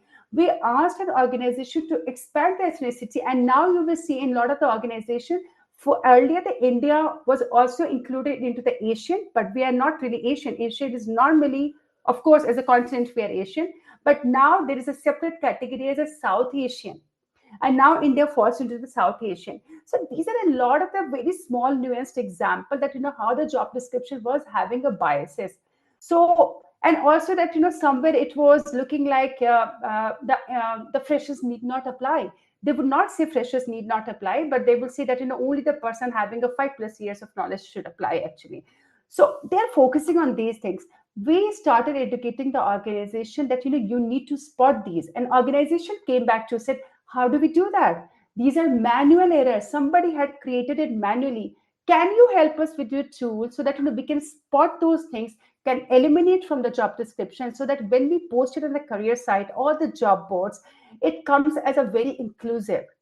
So we use this tool, which will, the organization could run through their job description using this tool, and this tool will tell on the scale of 1 to 10 that, to what this, around 8 to 10, if the job description rating is between 8 to 10, we would say it's very fair, it's very inclusive. And, we will give them the green thumb signal, very smiley. These are very emotional things actually. We will use all those emojis. So then organization were looking like that, yes, we are making a very progressive one. And at the same time, when we spot that, somewhere the rating is between 0 to 5, these are also called the sentiment analysis. We would alert the organization that, hey, you might want to work on this description. And not only to this, we would suggest them that what are the best practices in the industry right now and how you can eliminate these problems. And we would suggest, and they can say that, okay, I accept the suggestion, and then, do the correction part. So these are very small examples. These small example can really make a big difference. And that's what I want to talk about, that, you think of any trending technology, the technologies are ever changing. We don't really need to go after technology. We just need to remember one thing, that, ultimately the technology needs to help designing the product in such a way that is inclusive, is forward looking, and it helps the user in the work so that they can focus on their core business. So I think that's the point I wanted to drive to the students, with that whenever you're designing a product, of course, I think most of you are, like engineers, but, the career progression happens, and, you digress from one field to another one. And in the IT field, it's not only the software engineering. You get into the production management, you get into the product management, product strategy, the user designing, user interface. So all of which, where, the focus need to be human-centered design. Thank you, Shreya. As we have seen in the chat box that most of our participants are putting their question in the chat box and how actively our panelists are answering them. Thank you everyone for active participation. Even I think the panelists are answering the question as well as they are giving the answer in the chat box too. Now, again moving to Mr. Devesh, I have one more question from you, sir. Generally, what we have seen in the recent stand that which is taken by some of the social media giants like Twitter, Facebook, indicate that they are using their significant market power to defy rules of the land in which they operate. How do you see this step of the tech giants? Do they go with the rules of the land? Or what is your opinion about this? If you're talking about the new edge companies, which you are talking about, digital, Google, Facebook, and all those things. So, typically, what I see the changes has happened during COVID. Everyone was home. Uh, Demand was high, internet. There was nothing to do, so everyone was playing with their phone, laptop, and they were busy with that. So there was a sudden demand in all their businesses, right? Uh, so when you have a higher demand, you do the forecasting about next year business and how you go ahead with the business planning and all. It was not anticipated for them. It was not anticipated for world too. So definitely the plan failed for everyone, especially for digital technology companies as well. And whatever is happening, if you are talking about the layoffs, if you are talking about the futuristic technology, uh, everything is happening just because of these compulsion. For example, if you see the way Microsoft has moved their uh, like Microsoft, typically Excel, Word, and Word operating system company, their most revenue is coming from the cloud. So their strategy, they realize that okay, now we have to move in the different direction. For example, Google is now has a threat of Chat GPT, so they have invested uh, in their own bot. So similar way, every organization need to do the adaptability, and it has also caused the means the sudden demand forecasting went wrong. It has also caused the layoffs in the recent time. Only if you see only one organization, there was no layoff. That was Apple, because they are very stringent about. I mean, they were clear about the planning, and they were not. They didn't do over hiring and all.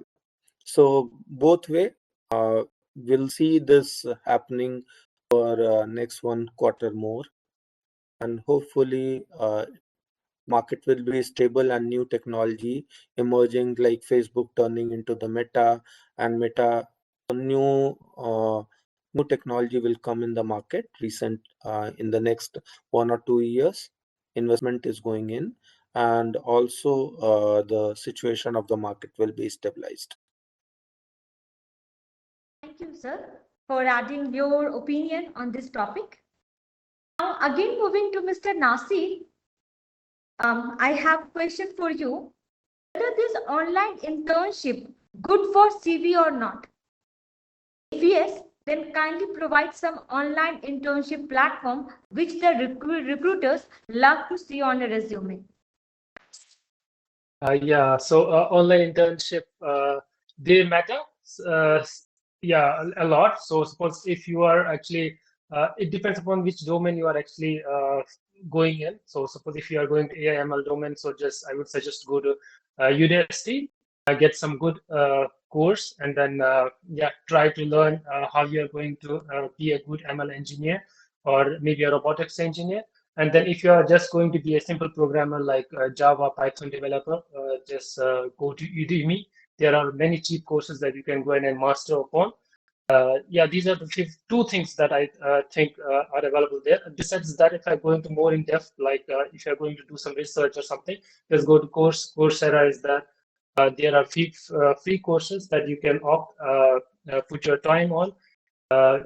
Yeah, these are some of the, there are, of course, just go to the Google and search, yeah, which are the good platforms to learn. But I would suggest that Udacity is one of the best platforms that you can actually vouch upon, because it will surely lead you to a very different and competitive job. Since at Infosys, so we were trained in simple Python or Java. Then they actually bond with Udacity, and then they teach us like how we can be good ML engineers. They hire these instructors from US, and then they brought them to Mysore, and then they trained us. Yeah, it's really very good. So it depends upon the domain that you are actually trying to go in. Yeah, but they matter a lot. And first, I will also suggest that like some of the dignitaries, they mentioned that online coding is very important. Yeah, before actually starting any internship or something, be sure that you are actually well enough in competitive coding, because it will anyways help you. So you can't actually struck it off from your resume. Like if you don't know DSA, surely you can't do anything in ML or something. So yeah, definitely you have to make the base first, then start any internship from Udemy or anything. And there in India, there are a lot of internships, like online internships that they provide. I'm not actually aware of that, but yeah, there are some, like Code Ninja is that students might be knowing. So it's one of the best things that they can do. Put some effort there in Code Ninja. So it's cheap also. So yeah, they can learn a lot. Thank you. Thank you, Nasir. Continuing with the discussion, as we have seen that there is a significance of online certification, online courses, is the importance of live coding. Nasir, would you throw some light over it? Does it require, is it important for our students to contribute in live coding? Yes, it is important. By live coding, you mean competitive coding? Like, yes.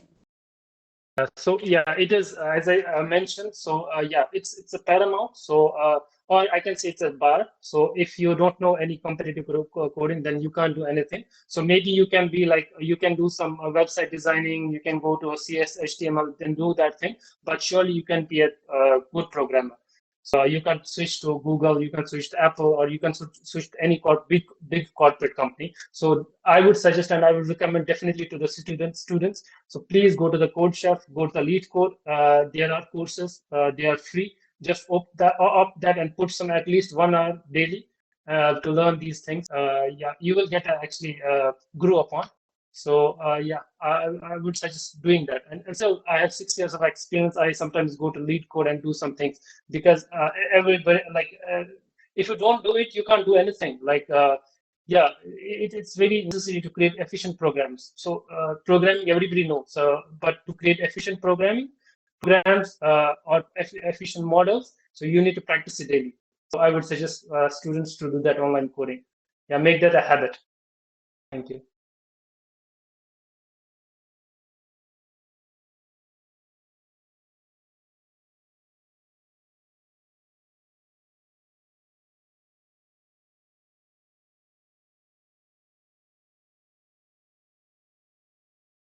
Nada is still there.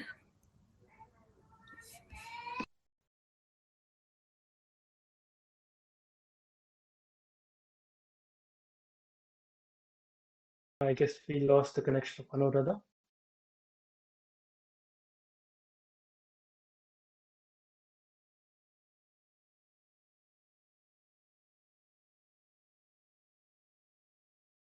Meanwhile, Anuradha joins, anybody wants to answer some of the question that participants are asking? I don't know if she is going to join in a few seconds, but yeah. Yeah. So let me pick one question. A lot of question is coming around cyber security and hacking, or maybe AI. So a lot of question around that. So anybody wants to add that? Okay, if somebody wants to talk about cybersecurity or learn about cybersecurity, where they should go learn, and what about similar about artificial intelligence? Cybersecurity, I did mention like we should have good knowledge on operating systems, and even they ask for API development, artificial intelligence. Yeah, but I feel the questions are like spread it across. Like they are asking like which one is like going across. What is the best way to, which is a more emerging technology, AI or cybersecurity? It's hard for us to decide. It's like which you should go for. So it based on your inclination, like which you are inclined to, which projects you are developing. That's something which you can pick up, and yeah, we can go through. If you're more on job oriented, I feel like we artificial intelligence, I'm not sure like how many companies are actually working on actively on it and how many jobs you will be able to secure. So that's on based on your like skills, I'll be saying on that. And yeah, it based on like jobs, I'm not sure, like maybe someone else can define on it, like how much artificial intelligence have emerged and resumes are being looked on that. But I still feel like if you have good knowledge on like basic things which you're working on in your in your as a final level projects, that will be more added to your resume, will be more beneficial, like end to end flow what you're doing, all those. I think focus more on that instead of learning like 1,000 technologies at one time. I believe in that. Okay. Okay, wonderful. Thank you, Mandavi. So, anybody wants to add, or shall I go to the next question? Data. Yeah, So go ahead. please do it. So Sorry for the because of some network issue, I was not able to continue with you all. Thank you. In my absence, you all have well coordinated, and you all are answering the questions which has been asked in the chat box. I will request Anand sir to take up the other questions which have been asked in the chat box. I'm good doing it. So, thank you so much. So, please, Devesh, go ahead. You were saying something. Yeah. So the market, so the hiring is happening in the digital technology, which include the AI, ML. Definitely, there are lots of hiring is happening. Roles are opening in the cybersecurity all across because it's getting mandate for the industry, and data is increasing. So, and then the lots of jobs are coming for the cloud as well. So, uh, again, having the knowledge of these skills will give you the higher salaries in the campus, because every organization, like lots of organizations, has a two different vertical.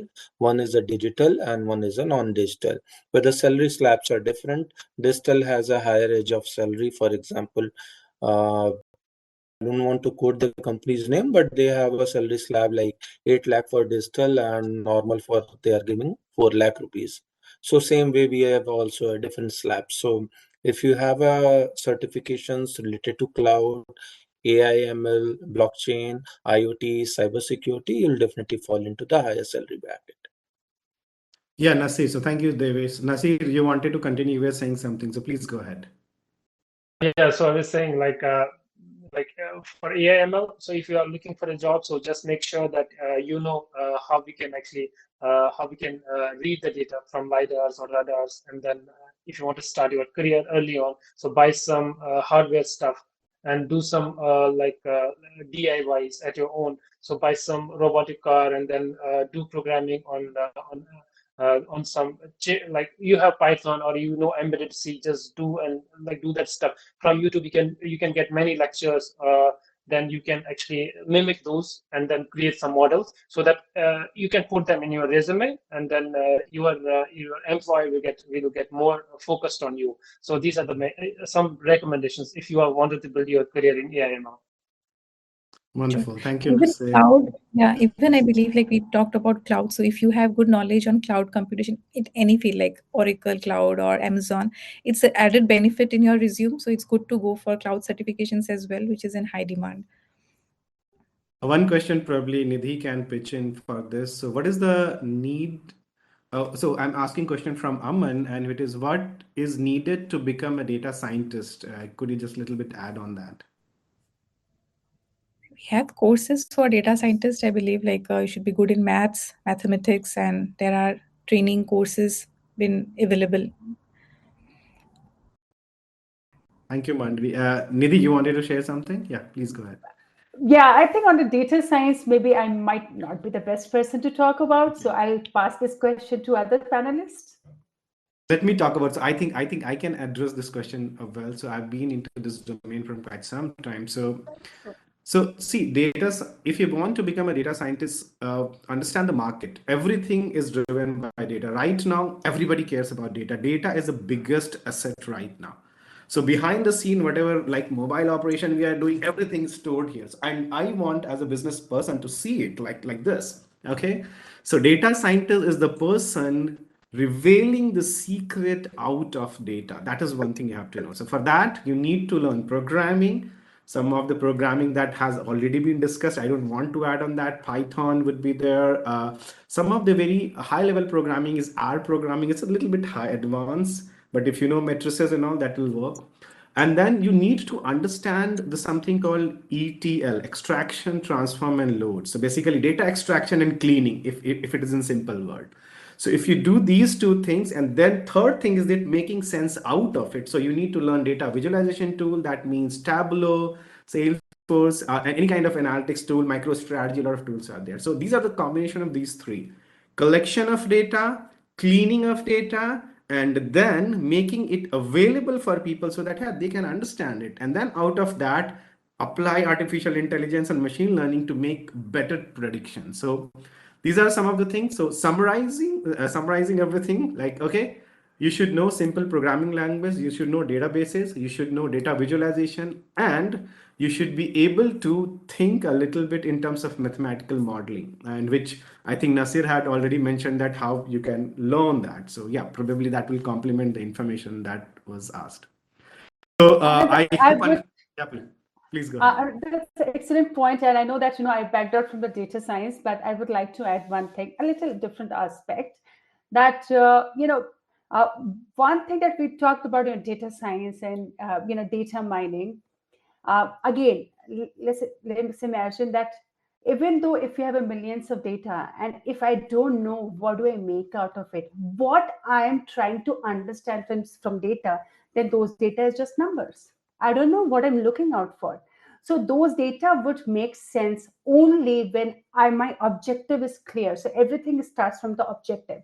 My objective needs to be very clear that what exactly I'm trying to find, what trend that I'm actually trying to see. And then only when, or we just slice all the data visualization tool, and that would start, the pattern would start emerging. That means that, my critical thinking has to start, that my critical thinking should be the initial point before I even get to data science and of course the data science, but all those data mining. And also again, I would just reiterate that remember what was the objective, so that the output can be tied back to the objective. Wonderful. Thank you so much for highlighting that. So I think that is a great thing. So I'm sorry, Anuradha, I have hijacked your system, but yeah, you can take over. You were a good co-pilot. That in my absence, how beautifully you have handled this platform, sir. Now, there is one question. Like most of the days nowadays, we are talking about upskilling. So nowadays, upskilling is very important for each of us. My question is from all the panelists, and I will request all our panelists to throw light, like how do IT industries support upskilling of their employees? Like in the coming news, we have heard that the employee will only exist in the company if they are doing upskilling. So doing job, and then how simultaneously you do upskilling. So they have upscaling sessions. For example, in JP Morgan, they have a community called Ignite, where every month they have upscaling session for employees. So employees need to register for that events, and even they can present. Lastly, we had the cloud computation session, and then there was some on GraphQL. So companies do take initiatives, but it's also based on employees. They should take up interest. They should talk with their management that I'm interested in having this particular skill upgraded. Having said that, I said, like, I started my career with a startup, and many companies may now take that initiative of actually having monthly upscaling sessions. So it's based on employees to go forward, have some sessions done from outside, come to management, ask for reimbursement, or even like different certificate. You may go for, like for example, I worked in a company SunGuard, and I requested that can I go for finance certification. So it might not be pushed by like the company itself that go for learning, go for upscaling. It's based on employees, and also there are tech giant companies, they do a lot of initiations on upscaling sessions, upscaling the employees. So yes, initiatives are taken by companies definitely, and it's also based on employees that they look forward for opportunities to make advantage of it. What is your opinion about this? As you are a coach, trainer, so what is your suggestion about this? How the employees should do their upskilling? As there are two dimensions, lot of larger organizations understand the importance of upskilling, so they have already enabled platforms, they already have reimbursement in place, so a lot of setup is already done. But still, why this communication is happening, what upskill, the biggest reason is that the initiative from the person who want to do upskilling are not clear.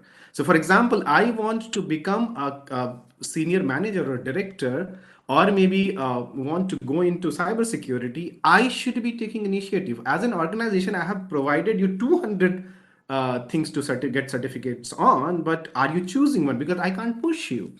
Okay, so that is one thing is very clear. What is your aspiration? So every time, many people, specifically when people are starting their career, they go with the flow. They'll always answer, "Hey, I'm going with the flow." That's not the good thing to talk about in after a couple of years. I mean, initially you can probably you have the leverage, but that's not the career growth question to answer. You should be very clear. You know what? I want to do this.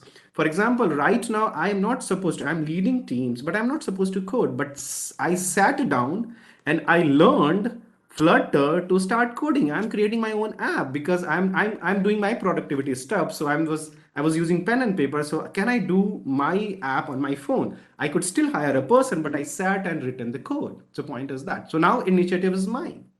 So the important part is that if you go to larger company, any multinational company, they have subscription of Udemy, Pluralsight, LinkedIn Learning. All of these are available. Are you utilizing it? So that's a good question to ask. So upskilling is in the industry is because leaders are thinking that even I'm providing the platform, people aren't doing it. This is, and I'm into coaching domain, so I'll tell you, I have met people have bought $1,000 codes and still there's it's sitting in the email. They did not complete it. The retention rate of online program is only 24%. So for example, somebody 100 people have enrolled in online program, only 24 people could finish it. This is the data already found. So now think about it. Upskilling, the way you are thinking is top to bottom, not bottoms to up. Bottoms up, like people, hey, I don't know which one I should learn. Okay, so what things I should learn? So it's better Based people. on the project also, yeah, exactly. Like for Yeah. example, as you mentioned, right, you have learned. So for example, that particular project might be requiring like Amazon Web Service understanding, right? So the company will give you us opportunities, as you said, like have a certification done, and many of the employees they go for it, they don't go for it. So it's up to employees. So companies definitely give you opportunities. For example, as I said, like most of the certifications which I had done is because I got a push from the management, like we have this particular technology coming up, go for Amazon certification, go for Java certification. So these initiatives are definitely taken, but yeah, it's the employees who need to take the advantage and go forward. Another thing is that when I was leading a team in Deloitte, if let's say that you have to do, let's say you are on database. Now my new project has come up, which is $1 million project. I ask you to cross transition from databases to, let's say, Python. People are reluctant. You know what? I have hired for database. Why am I doing Python? Now, if that attitude is there, upskilling question is always going to be there. So in that case, organization have to either force or say, I mean, we had to say people, please go away. I mean, I can't do anything about it. If you are not going to do work here and we have this project, how can I support you? I don't know. So in that case, that's how people like feel like, you know what, companies are laying off. No, no, no, no, it's not. A lot of jobs are still there. Are you not flexible enough to move from one to other? If you're not, then you have scarcity. You have a problem. If you are, then you have abundance. I answered the question. Thank you, Sir and Manvi. Devesh, what is your opinion on this? Do upskilling is provided by the industry or employees should go for upskilling? It works both way. Basically, organization does provide certification facilities. You can go and do the certification, and also it is up to you if you want to change your career path. You can go. For example, you started your career in the domain, you got the job. Let's say XYZ company where you're not liking your work, but since you are forced to get the job, you opted for that. So then what you do, you go for certification in the market, you learn skill, and then you change your CVs, or you start giving interviews, you change your domain, right? So you have a both way. If you want to grow in the same domain, you can use the facility from within organization. If you want to change your domain, possibly you might be exploring by your own, do the certification, do your higher education, and get the domain, get the profile changed. I would like to add one thing too, that, upskilling is also about staying relevant to the times. Even if you think that, for example, my company, if it's still working on a one technology, but I see that, I want to upskill myself, that comes from the within. That, Yeah, true. you want to know about a lot of things. That means that you are just curious about it. You every time, don't always relate it to whether that will be add on in my job, whether I will get paid more. If the whole focus is about this, then that is not the curiosity. You are learning because you are going to be paid. How about, if you don't see the pay raise, is it going to discourage you from learning anything else? That's Exactly. not the mindset we should have.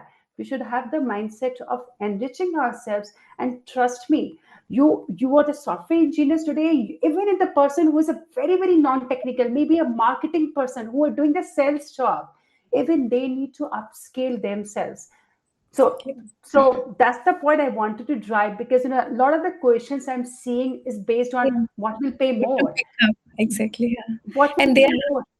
exactly. And they're asking like what will happen if a layoff happens. See, if as Nidhi explained, right? If you are scaling up, for example, like with life example, when I was in Oracle 5 years, there was no learning scope. And I understood that if I sit in that company for 15, 20, the project which I was in, I don't want to mention a company and deflame it. But I'm just saying that the project which I was in, I understood that after some time, those technologies might not be used. So what I did, I went outside, I did some trainings, I did on Amazon certifications. So it's not that you need a push from the job. If you want to be in the market, if you want your job to be safe, and it did not be that you stick to that same job forever, right? If you are to your skills, you have a job opportunities outside your company. So don't feel scared that your job is on, like many people have put up like companies are throwing people this that. So going to happen, you're working in a private company, it's not your like family, right? So just believe that this might be happening. But if you have scaled yourself, right, if you know renting technologies, what's happening around, you can scale yourself and you can get the next job. So that should not be a question mark on whether I should learn coding, whether I should do web services, whether I should do, there's so many questions I've seen, like they have put up like what is which one, the jobs are being thrown, artificial intelligence have come up, these things will come up. But just scale yourself, soft skills, technical skills in every sphere, so that you are like going on to crack any job. Thank you, all my panelists.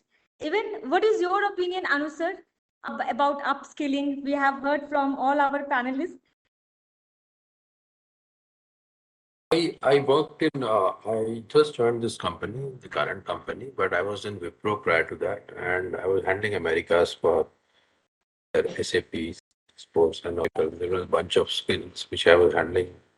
Around 12,000, headcount was tagged to me. So my area of operation was upskilling and cross-skilling. So what they say is completely resonance. And in America, when this pandemic hit, no, and there was huge layoffs, and people were on bench.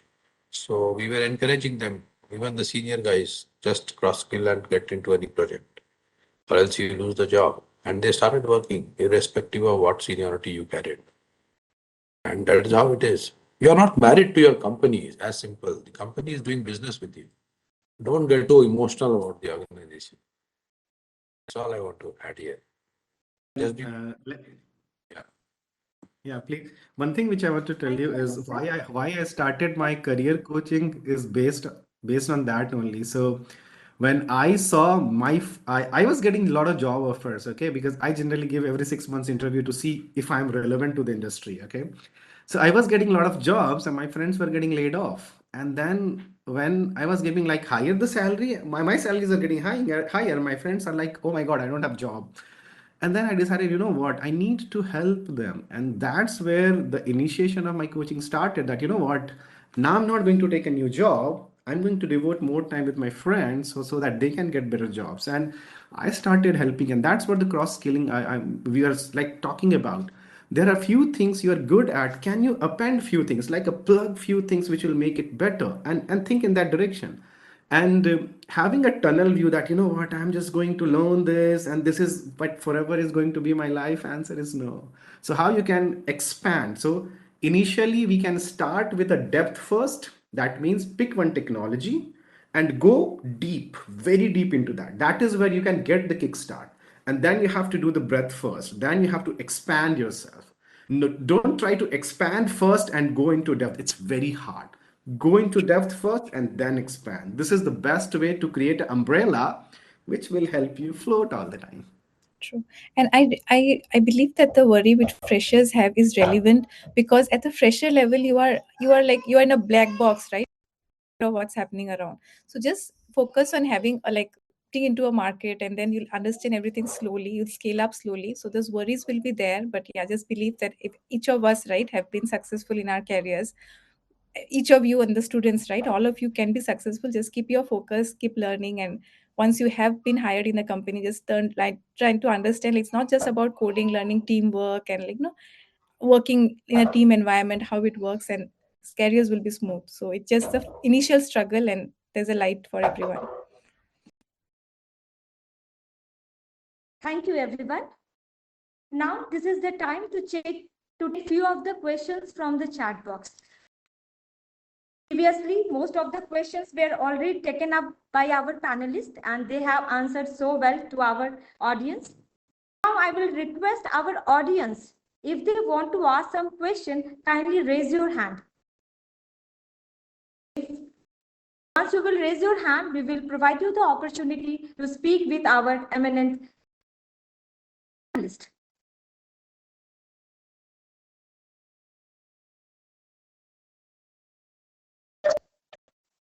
Mandu has already said, I think there is one question from Naveen Prashad. He thinks CSA student. Yes, Naveen? Good evening to all.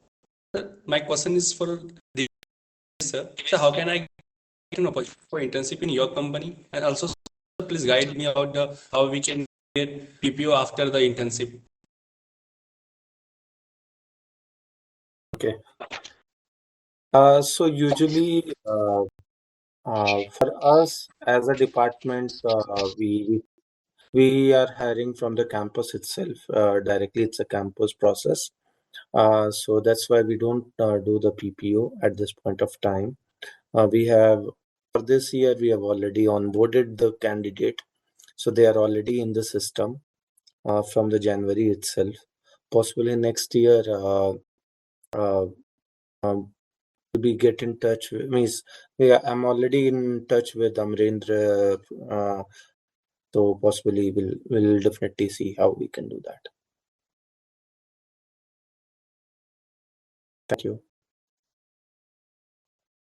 Even I will request other panelists about the internship opportunity. Like if the students do internship and it is reflected in their resume, what is the significance of this? Do the recruiters love this? Definitely, it makes an impact because it shows that you have worked on a real life project, you have understood the flows, and there's also many chance which I've seen in previous companies that interns are being actually put as permanent employees later when they see that they have really scaled well, they are doing their jobs well. So there's a good opportunity, and students should take use of it. As you all have have suggested about the platform for online certification, platform for online coding, how they can learn new technologies from the online platform, how they can got this internship opportunity. Like, is there any platform where they can get this idea about this internship opportunity, or do they have to communicate with the company? There is one platform which is called internshala.com. I have hired few interns from there itself for some of our work.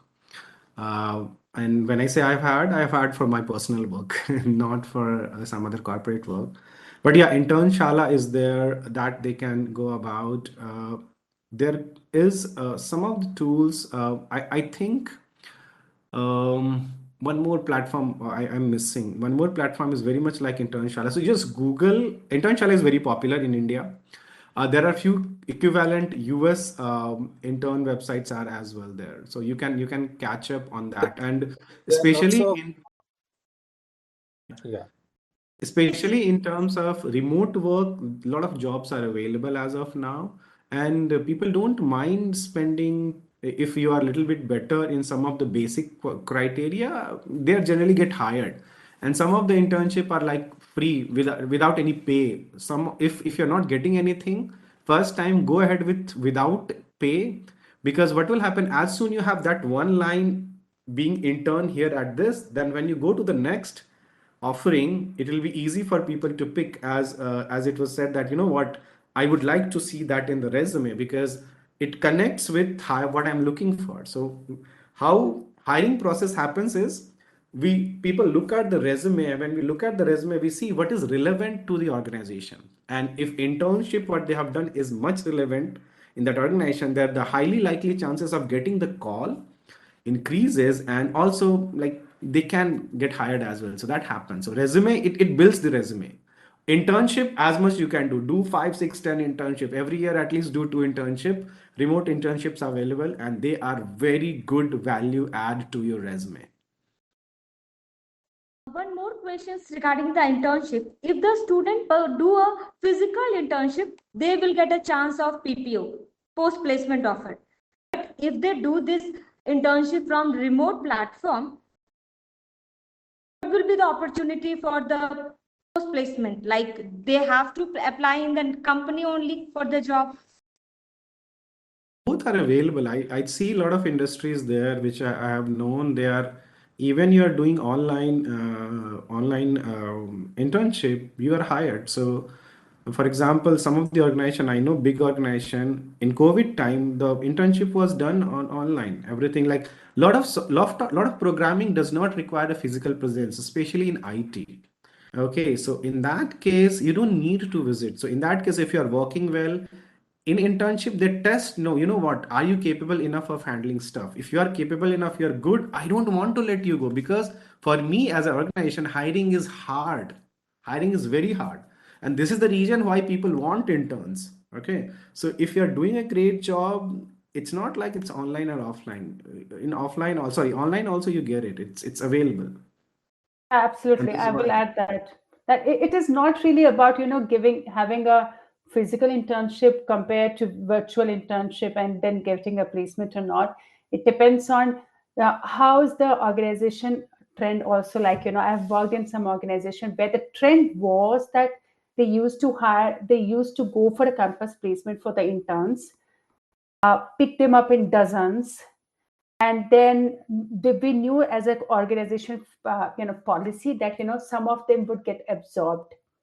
So now imagine that during the pandemic, if all of them moved to the online, I'm sure that the policy would have remained the same, that some of them would be absorbed into the workforce. So it's don't think that if you're doing a virtual internship, if you're doing a virtual internship for the organization, you have the same chances of getting absorbed or not, depending on how their policy is. Yeah, just to add, like, so Please continue. getting internship, first platform should be LinkedIn. You can find internship on the LinkedIn. Go for unpaid, paid, doesn't matter. Second, uh, you can apply directly on the company website, especially for the FANG. All the companies have their internship program. You can apply, go for their test screening process, and once you're through, you'll be given the opportunity. And then LinkedIn is why you can reach out to the different leaders, and you see the internship post across the LinkedIn, and you'll be able to find. Internshala is one of them, but Internshala is like individual label. But if you can reach out on the LinkedIn right organization, you'll be able to get that. And if campus also company visits, then it's also very easy to do. And there are lots of dedicated organization which gives only internship. I don't want to take the name, but they are only focused on giving internship. And you can go, you can pay some amount, 3,000, 4,000, 500,000 rupees. They'll give the internship, they will give the work, get it done, you will learn something, and if you are capable, you will learn. And online and offline doesn't matter, it depends on how you want to take it. If you are putting effort in online, then also it's good. If you are not putting effort in offline, then it is waste. It is all about individual. Thank you, all of you, for putting your view on the physical or online internship. Now I will take one more question from the chat box. I will request our participants to ask or to interact with our panelists by putting their question.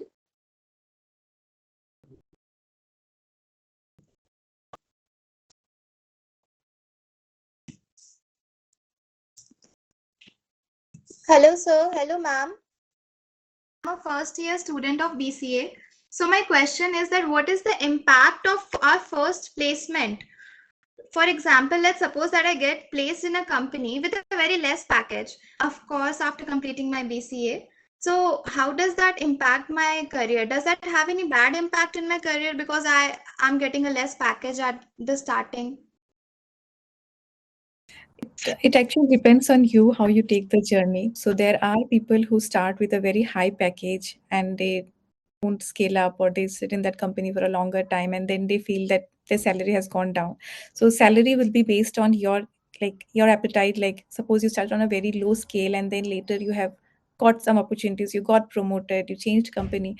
So it based on you, but it's always a higher advantage if you are on your start of your journey, right? If you are have been placed in a tech giant company, you have got a good pay scale, it's a good start. Like the tortoise and the rabbit story, like even though rabbit might move fast, the tortoise can still catch up later on.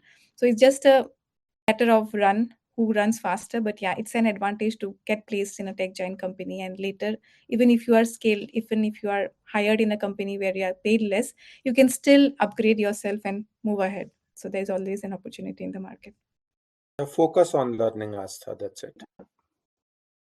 Another thing is that, let me add to it. Sometimes you might want to do things without salary. Okay.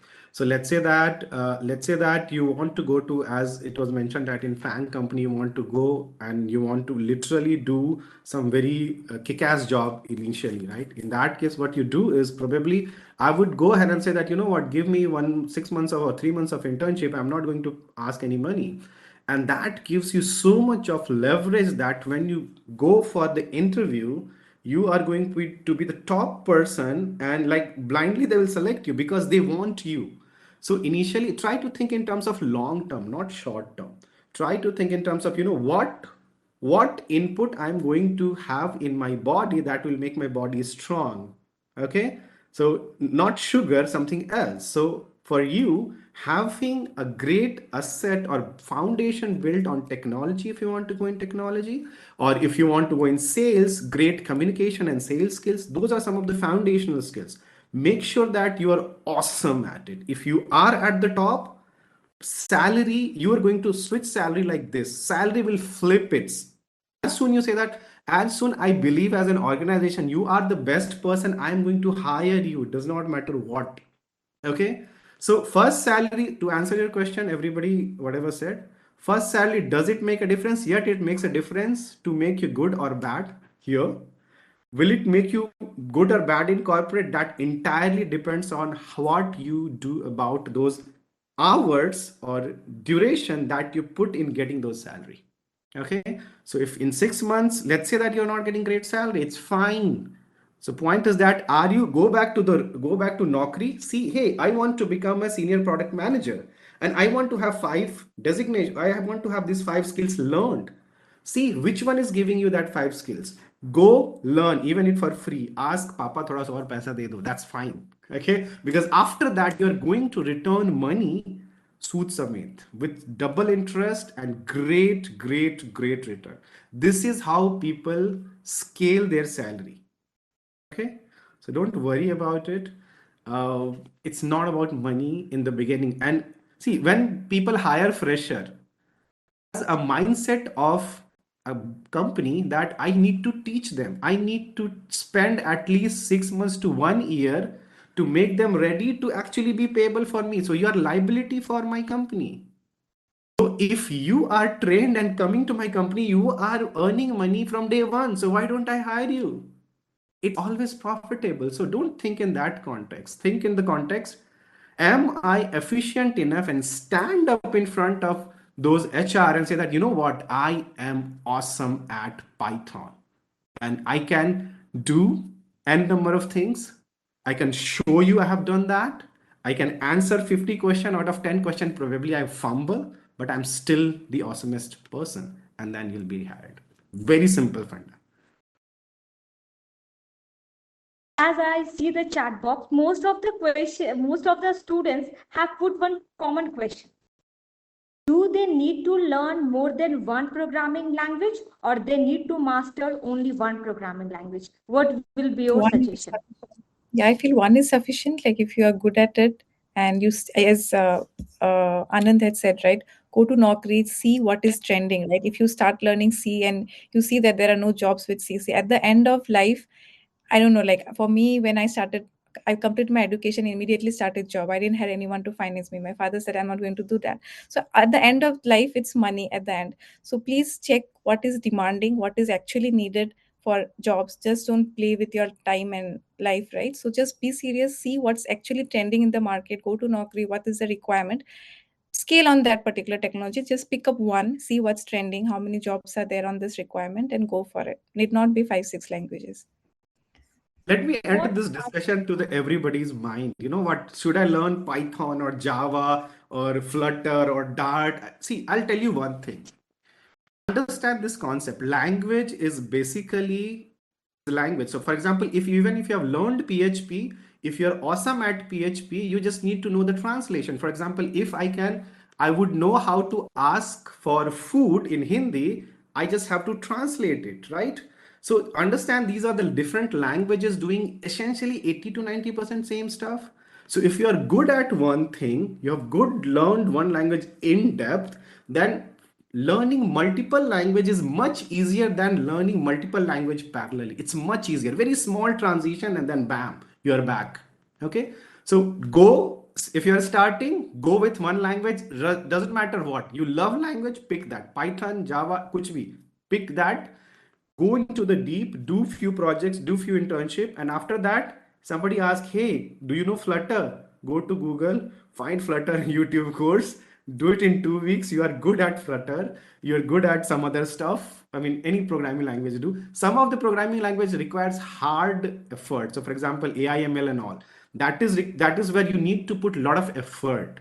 So that you need to decide. So those are some of the different bifurcation around the language. So that you need to understand. But entry level, majority of things, please learn one language, because rest of the language is a little bit deviation of the one.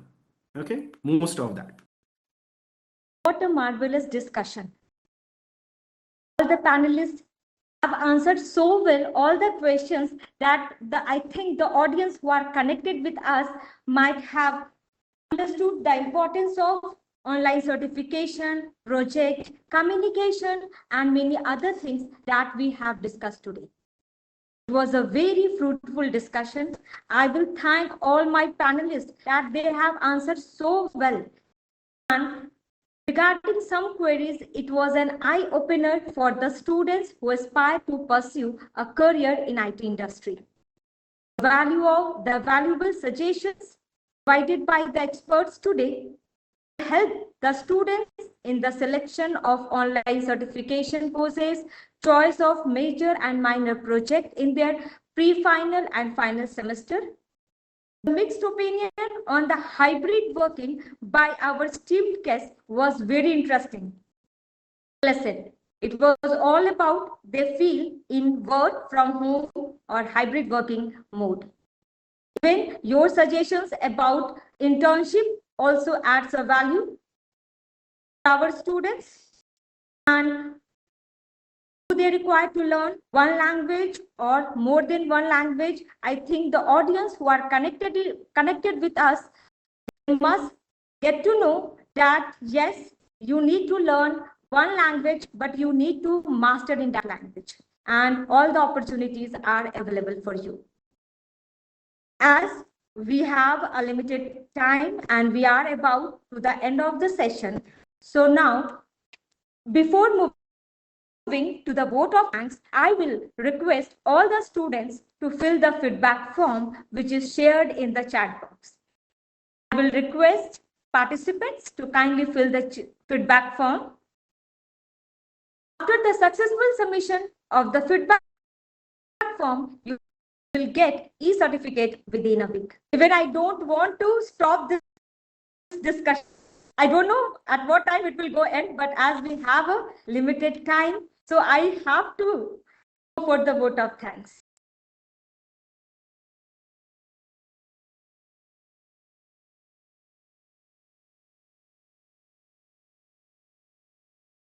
Anuradha, being relevant to the times is a million-dollar statement that we all heard today. And not just IT, I find it relevant in all the sectors today. So without it, as far as upskilling goes, we require it in all the sectors, not just IT. So without wasting much of your time, on behalf of JRU,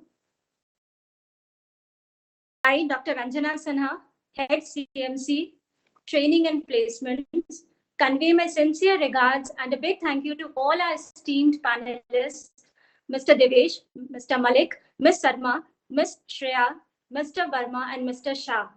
Our students have indeed benefited a lot from today's discussion, and I'm sure each one of us are taking home something valuable with us, which will go a very long way in our lives. Our experts today are names to reckon with in the IT industry.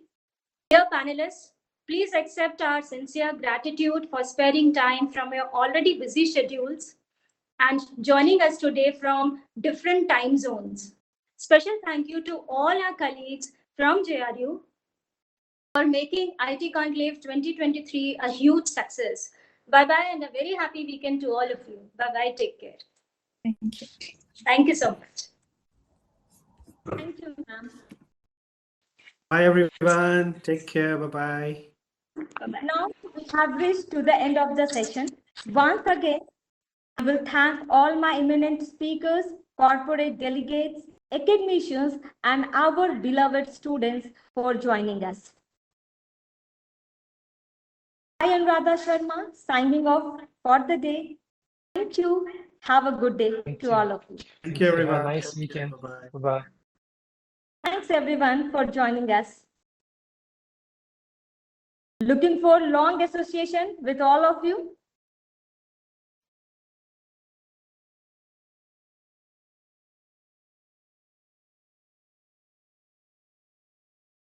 All the students have filled the feedback form. Only after the successful submission of the feedback form, the certificate will be given and it will be mailed to you within a week.